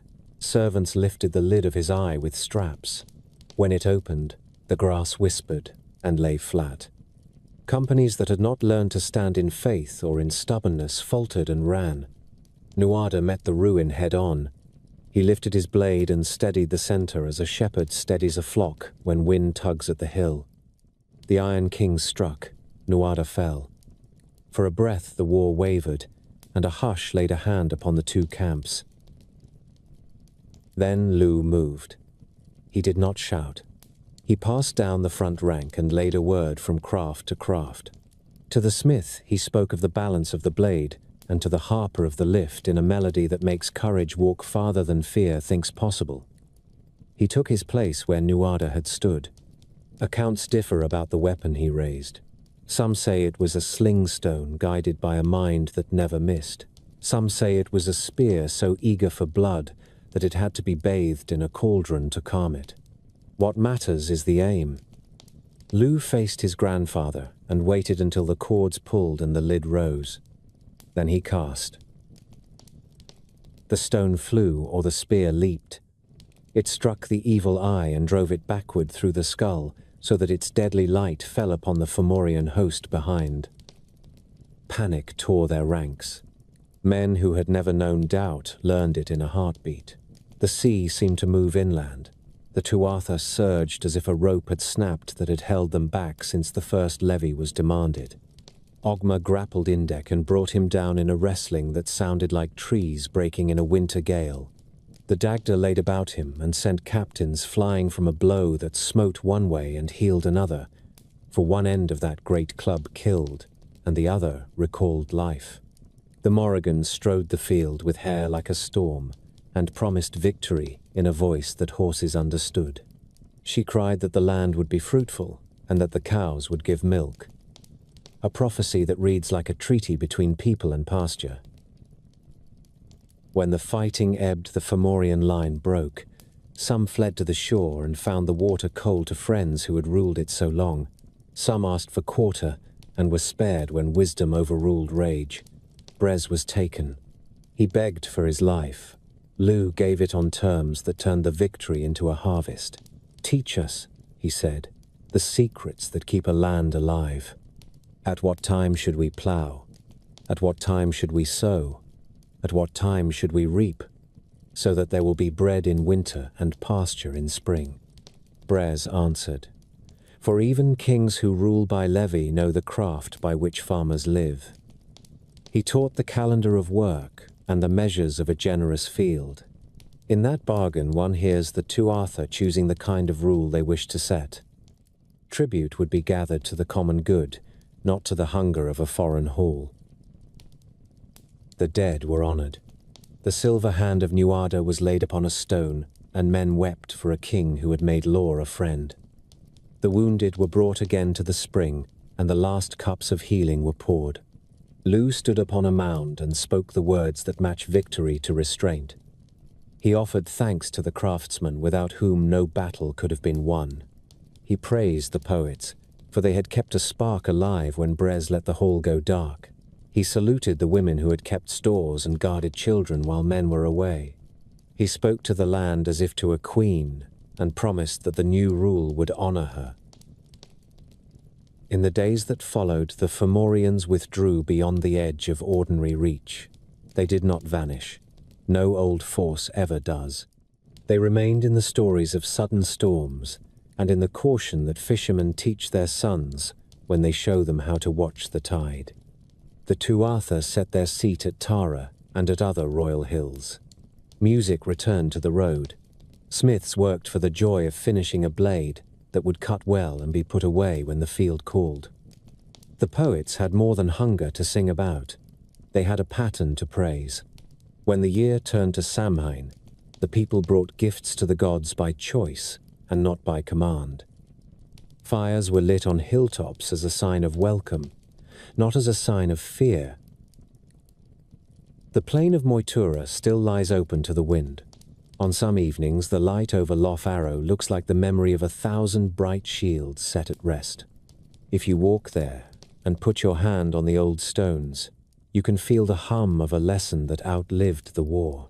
Order that respects craft will defeat tribute that respects only itself. A people who can mend bone and shape bronze and sing truth to a king will not be ruled forever by men who measure everything in cattle and in fear. Begin with a breath held between two extremes. The singers of the far north said that in the first time there was a vast gap called the Yawning Void. To one side lay a region of mist and rime where all things froze and cracked. To the other lay a region of fire, where all things burned and ran like metal from a furnace. When the breath of cold met the breath of heat in the middle, drops formed and quickened. From that simple meeting, a body took shape. The first giant woke in the dark. They called him Ymir. The old poems also name him Orgelmir, which is to say, the gravelly born. He was not a king in the way later men used the word. He was a source. While he slept, sweat gathered, and from his arms came a man and a woman, and from the meeting of his own legs came a child with 6 heads, for the first age did not keep to the measures that later custom would require. Ymir drank from a primeval cow who had come into being as the frost melted. Her name was Audhumla, the rich-horned. She fed on salty rhinestones and licked them for 3 days. From the stone emerged the shape of a man called Buri, fair and strong, who was the ancestor of the later gods. Buri had a son named Bor, who took to wife Bestla, daughter of a wise giant.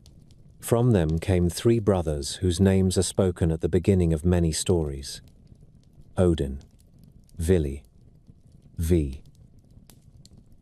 The seeress who speaks in the oldest lay gives the sense that the world did not exist so much as it unfolded. The three brothers looked upon Ymir and upon the void, and decided that a house must be made fit for life that keeps law and custom. They slew the first giant, and the result was a flood that drowned nearly all his kin. Only Bergelmir and his wife survived by climbing upon a strange vessel. Some say it was a hollowed tree trunk. Others say a chest. From the pair on that raft came the later frost giants, who would build halls in the far country of their own.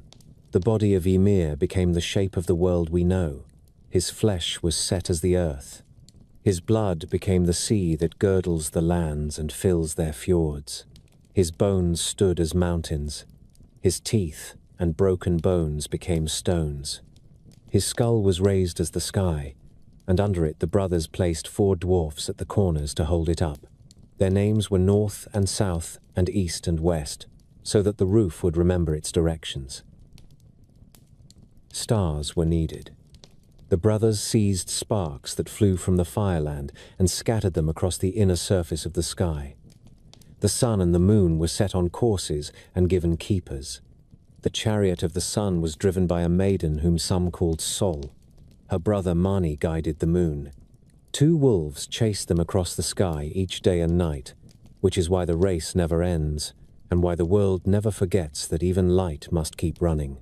The day received its halves and its quarters. The year learned the names of its seasons. Order arrived the way a harp arrives in a silent hall.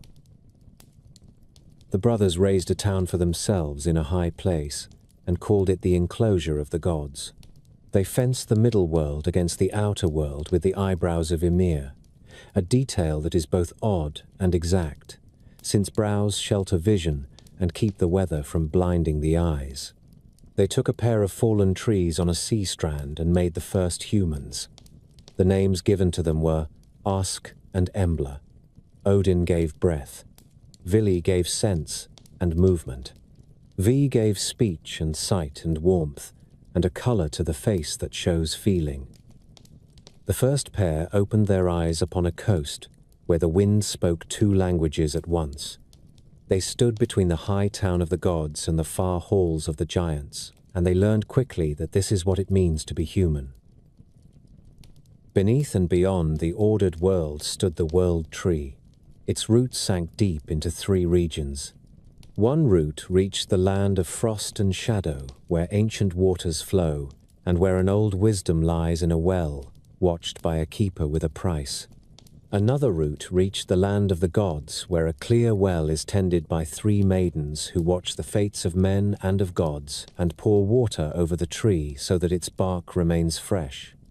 A third route reached the world of the dead, where a dragon gnawed, and where many folk who had not died in battle lived out a steadier kind of afterlife. The trunk and branches spread across the vault like the memory of a better house.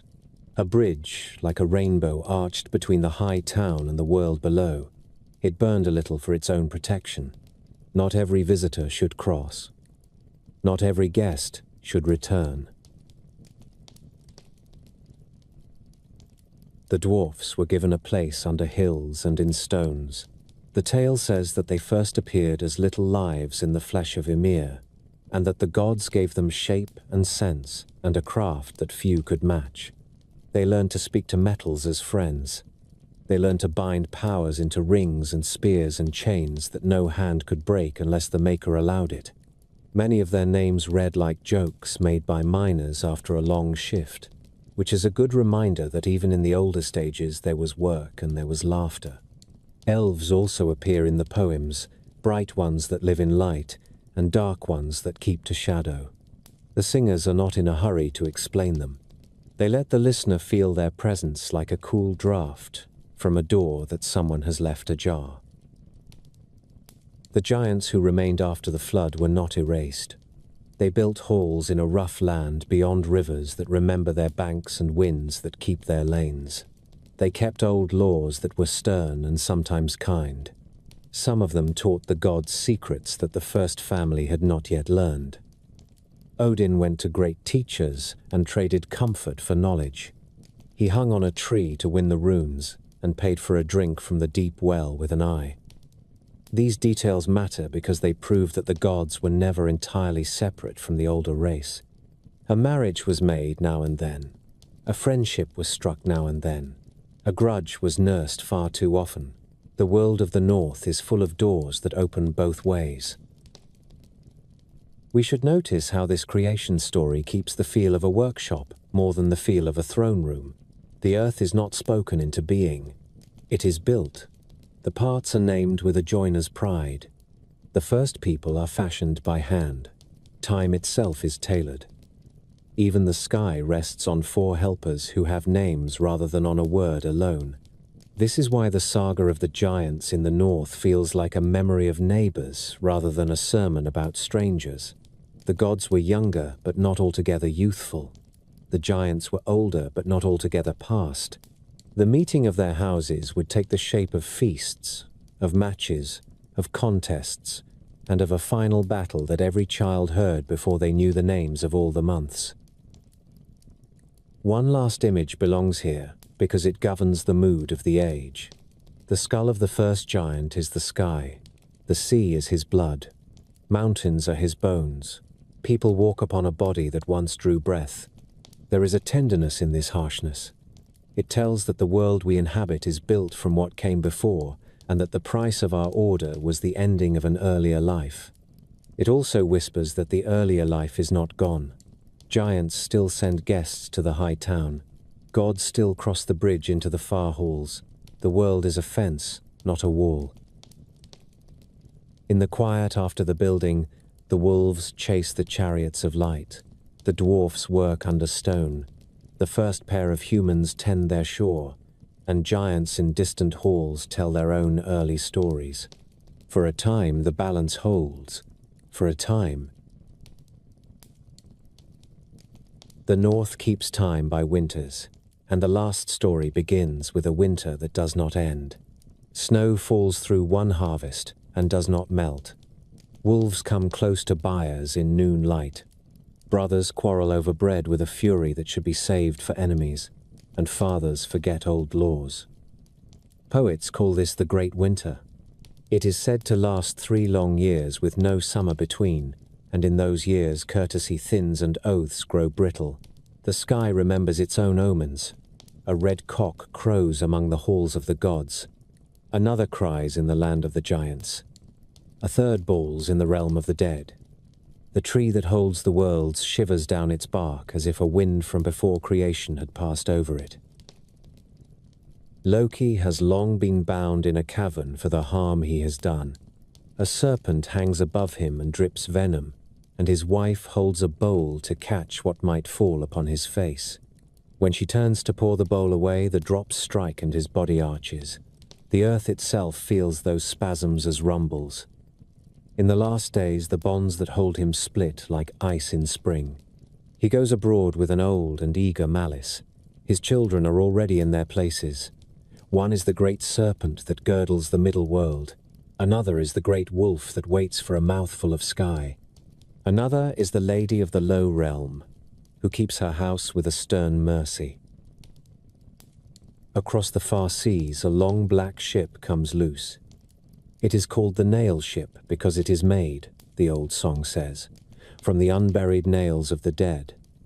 This is a horrible image, and is meant to be. The lesson under it is simple. Even neglect can build a weapon if enough seasons pass. The frost giants make ready under a captain named Hrym. They have waited many lifetimes for this march, and now the weather honors their patience. From the south, a fire host answers. Their master is called Surt. He moves with a sword that looks like a piece of the first day, when the world was all brightness without warmth or mercy. When he walks, islands smoke, and the air tastes of iron. The watchman on the high rainbow bridge lifts his horn and blows. Its sound is like an old bell struck in a small chapel, and it is like thunder from a clean sky. Both camps hear it. The bridge burns at its edges because that has always been its habit. But now it will be tested by a weight it was not meant to bear. Some say it breaks when the fire host sets foot upon it. Others say it stands until the last survivor crosses back. Either way, the message is the same. The time for passing between worlds by courtesy is over. The time for settling with steel has come. Armies gather on a wide plain called Vigrid, which is remembered as being so large that a good rider can exhaust a horse without finding its fence. The gods arrive knowing their lots because prophecy has been public for a long time. Odin, with his bright spear, takes the center. He has looked for many years into the well of wisdom and has paid for glances that cannot be forgotten. He knows he will meet the wolf and that his line will close around that fate. Thor comes with the hammer that has kept giants at a respectful distance for an age. He knows that he will face the sea serpent and that the sea will rise to his belt and to his breast. Freyr, who is the harvest lord, rides out without the peerless sword he once traded for love. This sounds like a fable, but it is likely one on purpose. Love is worth many prices. War demands payment at awkward hours. Tyr, who long ago placed his right hand in a wolf mouth to teach a lesson about trust, tightens his left upon his sword and looks toward a hound that dwells before the dark gate. Heimdall sets his horn aside and draws steel, ready to meet the one he has watched with suspicion for a very long time. Many stand with them, some famous and some named only in lists that readers of the old poems speak under their breath in respect. The North keeps time by winters, and the last story begins with a winter that does not end. Snow falls through one harvest and does not melt. Wolves come close to byres in noon light.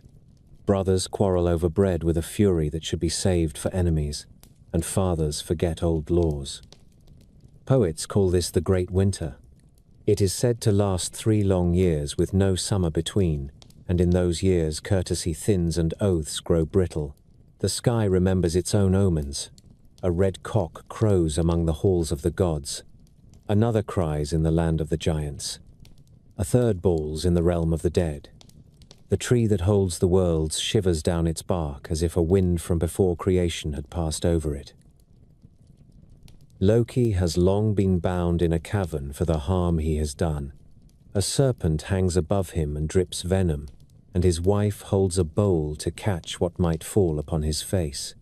When she turns to pour the bowl away, the drops strike and his body arches. The earth itself feels those spasms as rumbles. In the last days, the bonds that hold him split like ice in spring. He goes abroad with an old and eager malice. His children are already in their places. One is the great serpent that girdles the middle world. Another is the great wolf that waits for a mouthful of sky. Another is the lady of the low realm, who keeps her house with a stern mercy. Across the far seas, a long black ship comes loose. It is called the nail ship because it is made, the old song says, from the unburied nails of the dead. This is a horrible image, and is meant to be. The lesson under it is simple. Even neglect can build a weapon if enough seasons pass. The frost giants make ready under a captain named Hrym. They have waited many lifetimes for this march, and now the weather honors their patience. From the south, a fire host answers. Their master is called Surt. He moves with a sword that looks like a piece of the first day, when the world was all brightness without warmth or mercy. When he walks, islands smoke, and the air tastes of iron. The watchman on the high rainbow bridge lifts his horn and blows. Its sound is like an old bell struck in a small chapel, and it is like thunder from a clean sky. Both camps hear it. The bridge burns at its edges because that has always been its habit. But now it will be tested by a weight it was not meant to bear. Some say it breaks when the fire host sets foot upon it. Others say it stands until the last survivor crosses back. Either way, the message is the same. The time for passing between worlds by courtesy is over. The time for settling with steel has come. Armies gather on a wide plain called Vigrid, which is remembered as being so large that a good rider can exhaust a horse without finding its fence. The gods arrive knowing their lots because prophecy has been public for a long time. Odin, with his bright spear, takes the center. He has looked for many years into the well of wisdom and has paid for glances that cannot be forgotten. He knows he will meet the wolf and that his line will close around that fate. Thor comes with the hammer that has kept giants at a respectful distance for an age. He knows that he will face the sea serpent and that the sea will rise to his belt and to his breast. Freyr, who is the harvest lord, rides out without the peerless sword he once traded for love. This sounds like a fable, but it is likely one on purpose. Love is worth many prices. War demands payment at awkward hours. Tyr, who long ago placed his right hand in a wolf mouth to teach a lesson about trust, tightens his left upon his sword and looks toward a hound that dwells before the dark gate. Heimdall sets his horn aside and draws steel, ready to meet the one he has watched with suspicion for a very long time. Many stand with them, some famous and some named only in lists that readers of the old poems speak under their breath in respect. The giants arrive under many banners. From the east march the Frostborn with weapons that glitter. From the south come the Firebearers, and with them a light that hurts the eyes. The corpse ship brings a company who look upon the field with the grey assurance of those who have nothing left to lose. The great serpent heaves his coils, and the sea runs inland. The wolf bounds, each stride a valley. A black brood of lesser creatures follows that shadow. Loki walks among the ranks and smiles, as if greeting old friends who have been kept waiting outside a door. The first meetings are personal in the old way. Tyr finds the hound that roams before the gates of the low realm. They deal each other equal sorrow and fall together, and neither side cheers because this is a payment both honor. Freyr meets Surtur, and the Lord of Harvest learns what it means to face a fire that has never loved the work of barns. The ancient story says that Freyr falls, and it says that this happened because he lacked the right blade. If one reads it as a lecture, it is a dull lecture. If one reads it as wisdom, it says that even a generous god must keep one tool for a late day. Then the center breaks open. Odin meets the wolf Fenrir. This is not a duel between equals, and there is no surprise in it. The wolf has a mouth that can take the top of the sky and the bottom of the earth at once. The spear thrusts and the jaws close. Later in the same breath, a son steps forward. Vidar is not a great talker. He has a single shoe made from many scraps, which is a line that always pleases cobblers and scholars in equal measure. He plants that shoe and wrenches and tears. The wolf lies at last, and the air is easier to breathe. Thor and the serpent fight in water that tastes of salt and of old grudges. The hammer flies and returns. The coils rise and slacken. The land itself leans to watch.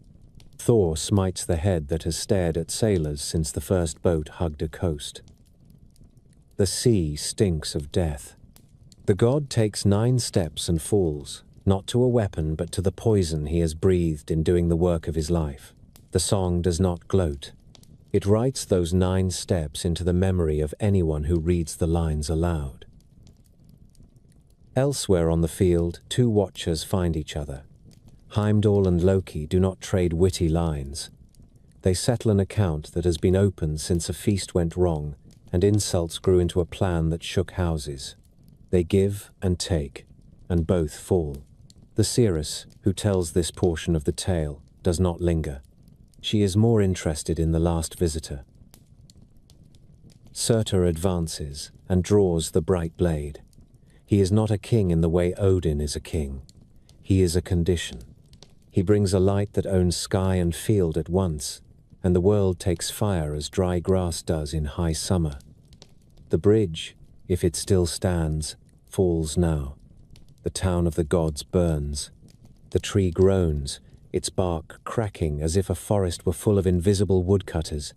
The sun goes dark, not for want of fuel, but because wolves have found their reward. The earth sinks. The sea takes back more than it has ever been lent.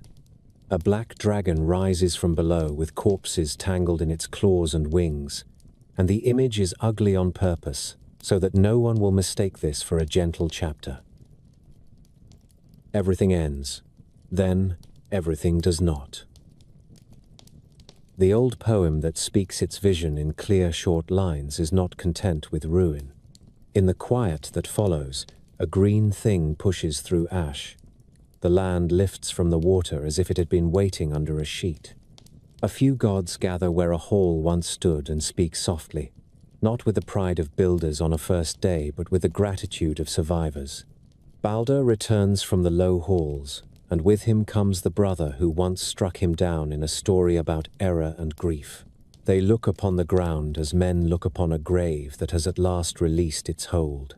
The sons of Thor lift the hammer that was left to them and feel its weight as a duty rather than a joy. The sons of Odin speak in low tones about law. The place of meeting is called the Wide Field, and it feels like a clean board set on trestles after a long repair. Two humans wake in a thicket called the Wood of the Memory Keeper. They are called Life and Life Eager. They have hidden from the burning by drinking a sweet dew that ran along the leaves. They step into a morning that smells of pine and of wet rock. They are not heroes. They are a couple with work to do. The world will have people again, and those people will tell stories and keep bargains and break them, and the cycles will begin to turn in shapes that are familiar and also new. When the high storms ended and the young orders were set, the great figures did not wholly leave the world. They stepped out of the first light and took seats at the edges of later stories. Priests and poets and grandmothers pointed to certain hills and said a shoulder sleeps there. They told children not to wander because there are still old neighbors who resent small footsteps. These are the last giants, not in the sense of a final tribe, but in the sense of memories that refuse to go quiet. In the lands of the Bible, the memory is direct and plain. Scouts returning from Canaan spoke of people tall enough to make newcomers feel like insects, and the names they used have the weight of old fear. Anakim, Rephaim, Emim, Zamzumim. The words sound like stones dropped in a well. A king of the north called Og is remembered by the size of his bed, a measurement preserved as carefully as a boundary marker, the way you would keep the length of a sacred room. In later chapters, the great duel in a valley fixes the theme forever. A young shepherd gathers stones from a stream. A champion from Gath strides out with a spear that looks like a weaver beam and armor bright as noon. The shepherd does not match strength with strength. He chooses aim and nerve, and the habit of speaking to God as if God were listening. When the giant falls, it is not a dismissal of large things. It is a lesson in the proper scale of courage. Hebrew chroniclers preserve further echoes that look like footnotes and read like fireside tales. A man with 6 fingers on each hand and 6 toes on each foot comes to grief against the house of Jesse. Brothers and kinsmen of the fallen champion rise and are met by men who have learned the new arithmetic of battle, where skill weighs more than bulk. These lines are precise in a way that feels historical, yet their charm is mythical. They say that the age of giants ended, in fact, but the challenge of giants goes on in every generation and requires clear heads and steady hands. In the Greek world, the giants return not as rulers, but as insurgents. After the Titans fell, the earth bore a new brood from the blood of the wounded sky, figures stronger than men and less wise than gods. The battle that followed was called the War Against the Earthborn. This is not the old war of sons against fathers. It is a later rising, like a last roar from a house already cleared. Poets tell that one of the giants could not be killed in his native land, so a certain archer drove him across a boundary before loosing the arrow that ended him. They tell that a wise goddess pinned a giant to the ground with a heavy island, and that smoke and lava are his anger rising in vain. Prophecy required the help of a mortal hand, so the gods summoned a hero to join the charge. That hero was Heracles, who understood that great tasks are finished by patient force, guided by clear promises. The story was carved in white stone at Pergamon, where the frieze of writhing bodies and striding gods is a book you can read without letters. The Romans adopted the scene with enthusiasm because the vision of order-taming fury fit their taste for law. In painted rooms near the Bay of Naples, giants slide under the weight of hills, and new gods stride with assurance across a world that has chosen its rulers. The point is never cruelty. The point is boundary. Old might bears new fruit when it is placed under measure. Far to the northwest, the giants stepped into roles that are both darker and more local. In Wales, the name Bran means raven, but the man is a king whose size allows him to lie down across a river as a bridge for his host. His great head is separated from his body and still offers counsel, a sign that wisdom can outlast sinew. In Cornwall, a tale survives of a champion named Corineus, who wrestled a giant from a cliff into the sea. And in London, the statues of Gog and Magog were carried in civic processions as if to say that the city remembers old enemies and chooses to make them mascots of public order. Geoffrey of Monmouth embroidered these figures into a founding story where settlers from across the sea claim an island by courage and by a contest against ancient tenants. This is patriotic myth-making, yet it keeps the texture of older tales. It admits that the land was already storied when the new names were carved. Across the Irish Sea, a more genial giant walks the headlands. He is called Finn in one tongue and Fionn in another, a hunter and leader who is clever as well as large. The dark hexagon steps that push into the water along Antrim are his handiwork in folk memory, a road begun so that he could walk to Scotland to face a rival. On the far shore, the same columns rise at Fingal's Cave, and Scottish tellers answer with a version that makes the rivalry a comedy and the stones a forgotten stroll. Geology explains the basalt with cool patience. The songs explain it with warm affection. Between them, they teach a full lesson. The earth lifts a shape, and people give the shape a reason. In the north, the hard word Jotun becomes troll in later speech and moves from the halls of creation into the crags and forests. These beings steal goats, demand tolls, and turn to stone when struck by morning light. The change in tone is important. The First Age treated giants as ingredients in the building of the world. The later sagas treat them as neighbors who must be outwitted on a winter road. The danger is smaller and the comfort greater, which is exactly how myth should dress itself for a long household life. Travel east, and the library grows richer. In India, a prince crosses the sea to war against a lord of Lanka, whose brother is vast in body and simple in trust. That brother is named for a yawning, and he sleeps for months at a time, a comic image that ends in a heroic death. In the same body of poetry, a mountain grows legs and walks, a picture of size made playful. In China, a hero chases the sun and drinks a river, and is undone by thirst, and a culture smiles at the moral without losing respect for the dream of pursuit. The cosmic maker whose bones became hills is still remembered at altars where miners give thanks before entering the earth. In Japan, the ogre is a stock figure in festival and tale, sometimes terrible and sometimes a guest whom the village shames into behaving with a drum and a mask. No single rule binds these figures except this: when people inherit a landscape that feels larger than their tools, they clothe it in stories of very large neighbors. Along the Bay of Biscay, the Basque country keeps a gentle legend of the Gentilac, great ones who lived before the cross was raised. They hurled stones for sport and built dolmens that stand in the high meadows like tables set for guests who never arrived. When the sign of the new faith appeared, the old folk took their leave. One version says that only one remained, a figure named for clever work who taught men how to manage the seasons and then went away into a cave. Brittany answers with menhirs planted like ranks of sentinels. Children grow up imagining the giants, who lifted them and quarried them, and arranged them in careful lines. The Mediterranean coasts have their own last sights of tall strangers. Sailors told that one-eyed herdsmen tended flocks on volcanic islands, and that they had learned to fear neither gods nor guests. A singer from Ionia shaped this rumor into an encounter filled with goats and wine and sleep, and a desperate escape.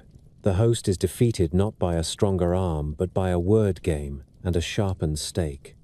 That scene has charmed listeners for so long because it is frightening and funny at once. A giant is not only a threat, he is a chance to exercise the small genius of a quick wit. There are later centuries when bones come up from riverbanks, or are washed from cliffs and are placed on trestles in market squares. Citizens gaze and shudder and tell themselves that the age of Goliath is proven. Natural philosophers visit and measure, and in time explain that elephants once roamed, where vineyards now stand, and that whales strand at inlets where towns later rise. The correction does not kill the old habit. Pilgrims keep their stones and their stories. Processions in Spain and in Flanders still parade tall figures with painted heads through streets that know by heart the difference between panic and pageant.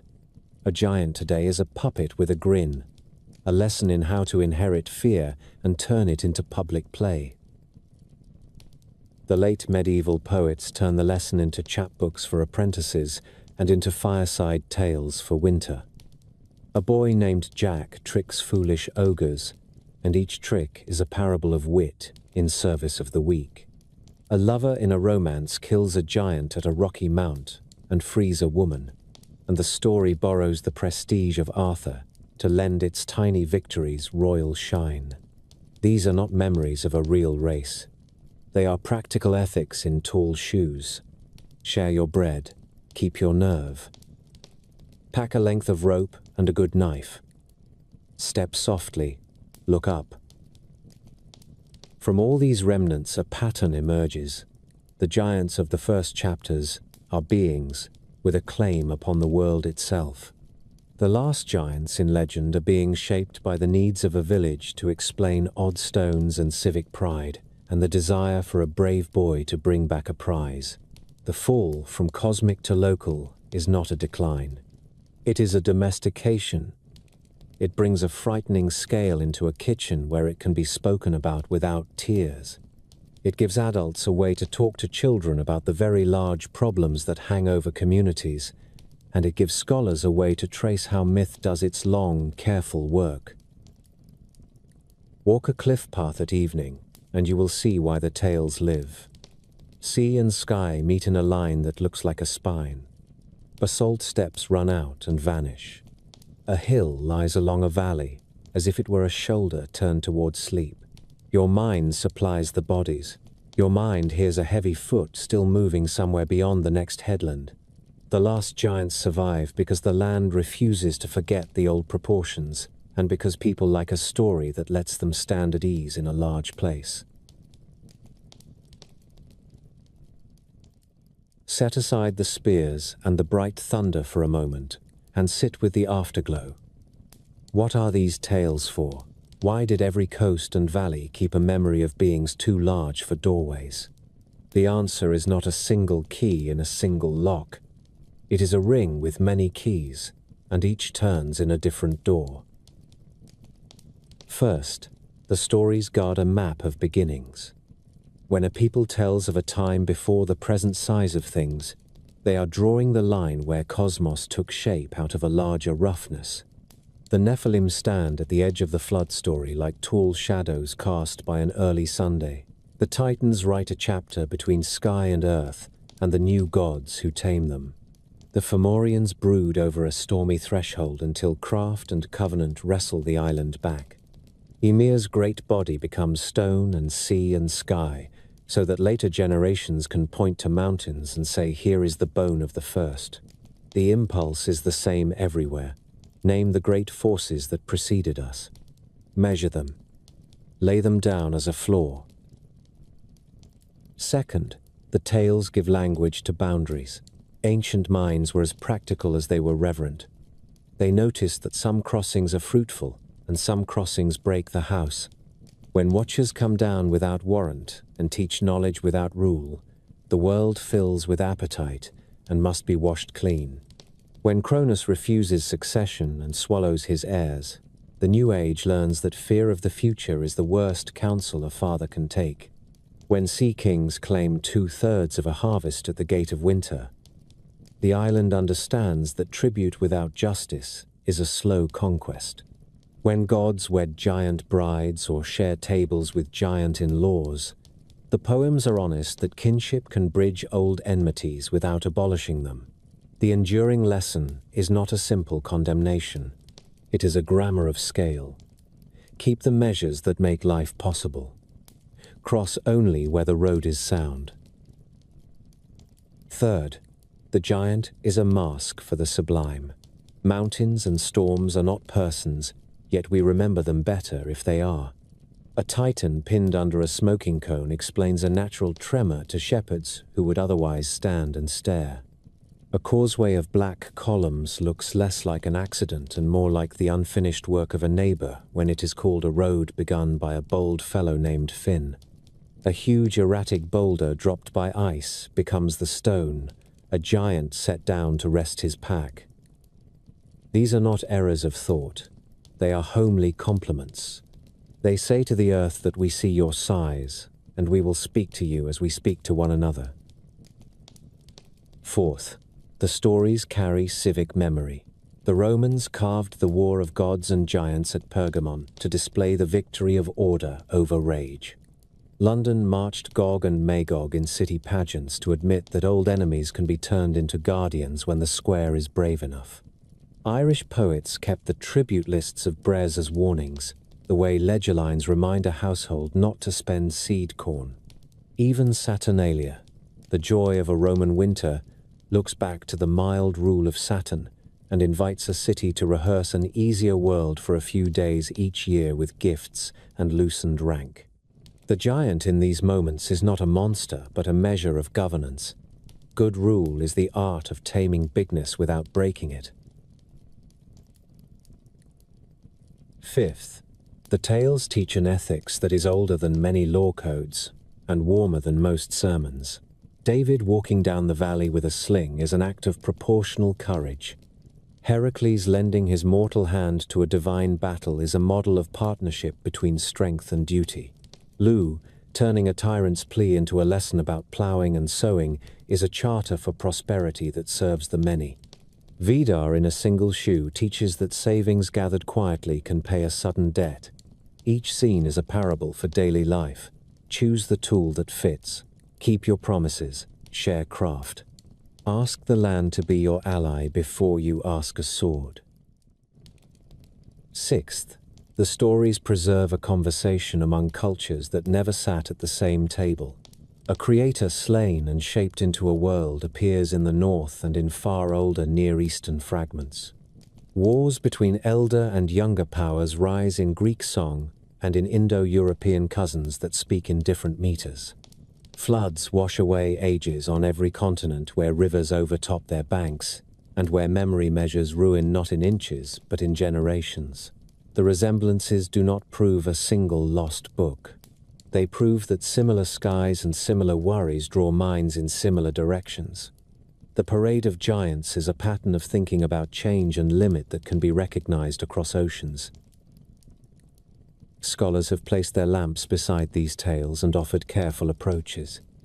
Some hear an echo of tall tribes and fierce clans remembered beyond their dates and dressed in ceremony. Others hear the clash of ritual and calendar, with old winter powers giving way to spring lords in festivals that taught farmers to trust seed time again. Others read the myths as a code for the nervous handshake between sea peoples and inland folk, or between kings and the smiths who made a new age out of ore and fire. All of this helps, so long as the lamp is warm and does not glare. Myth is a room with many windows. It likes visitors who arrive with courtesy. There is also a strand of thought that treats the giant as a mirror for human desire. Oversize is a moral category as much as a physical one. The Nephilim eat more than the land can bear because hunger is a habit, not a height. The Titans keep power past its hour because fear is a persuasion, not a bloodline. The Fomorians levy more than the island can give because greed is a number, not a nation. The lesson travels home easily. Private lives have their giants as well. Any appetite that grows beyond its measure will ask tribute from every other good, and will do so with a straight face until someone decides to strike for balance. At the end of a long circuit, the old figures are still useful. We borrow them when we need to speak about scale. We borrow them when we want to praise a teacher by calling the teacher a giant and ourselves small people standing on large shoulders. That phrase is medieval and came from a scholar who loved books, and it is one of the sweetest changes the image ever underwent. What began as a warning about the too large became a compliment to the well-founded. To stand on a giant's shoulders is to honor the past without being crushed by it. One can also hear the comfort that runs through the most ominous chapters. After the flood, a rainbow. After the fall of Othries, a divided realm that shares common ground. After Moytura, music back on the road, and a spring made safe. After the last fire of Vigrid, fresh grass, and a couple with work to do. Myth is frank about the cost of mending a world. It is also stubborn in its belief that mending is possible. The giants are not mistakes in the tale. They are the very reason the tale is worth telling, because they force order to define itself and mercy to find its task. So the age of giants ends where good books end, with doors still open. Mountains watch like old friends. Sea roads remember the weight of long ships and the bright chatter of oars. Cities keep statues that wink at parades. Children hear the old names and do not yet know the arguments of scholars, but they feel the scale of the thing and love it. That is enough for a start. The wake of the giants is wide. In that wake, generations learn how to set their nets and how to sing while they work. If you close the cover now, the world will return to ordinary size. When you open it again, the first page will still hold a horizon on shoulders, and a sky made from a skull, and a hero, with a stone, and a shepherd, who speaks to God as if God were listening.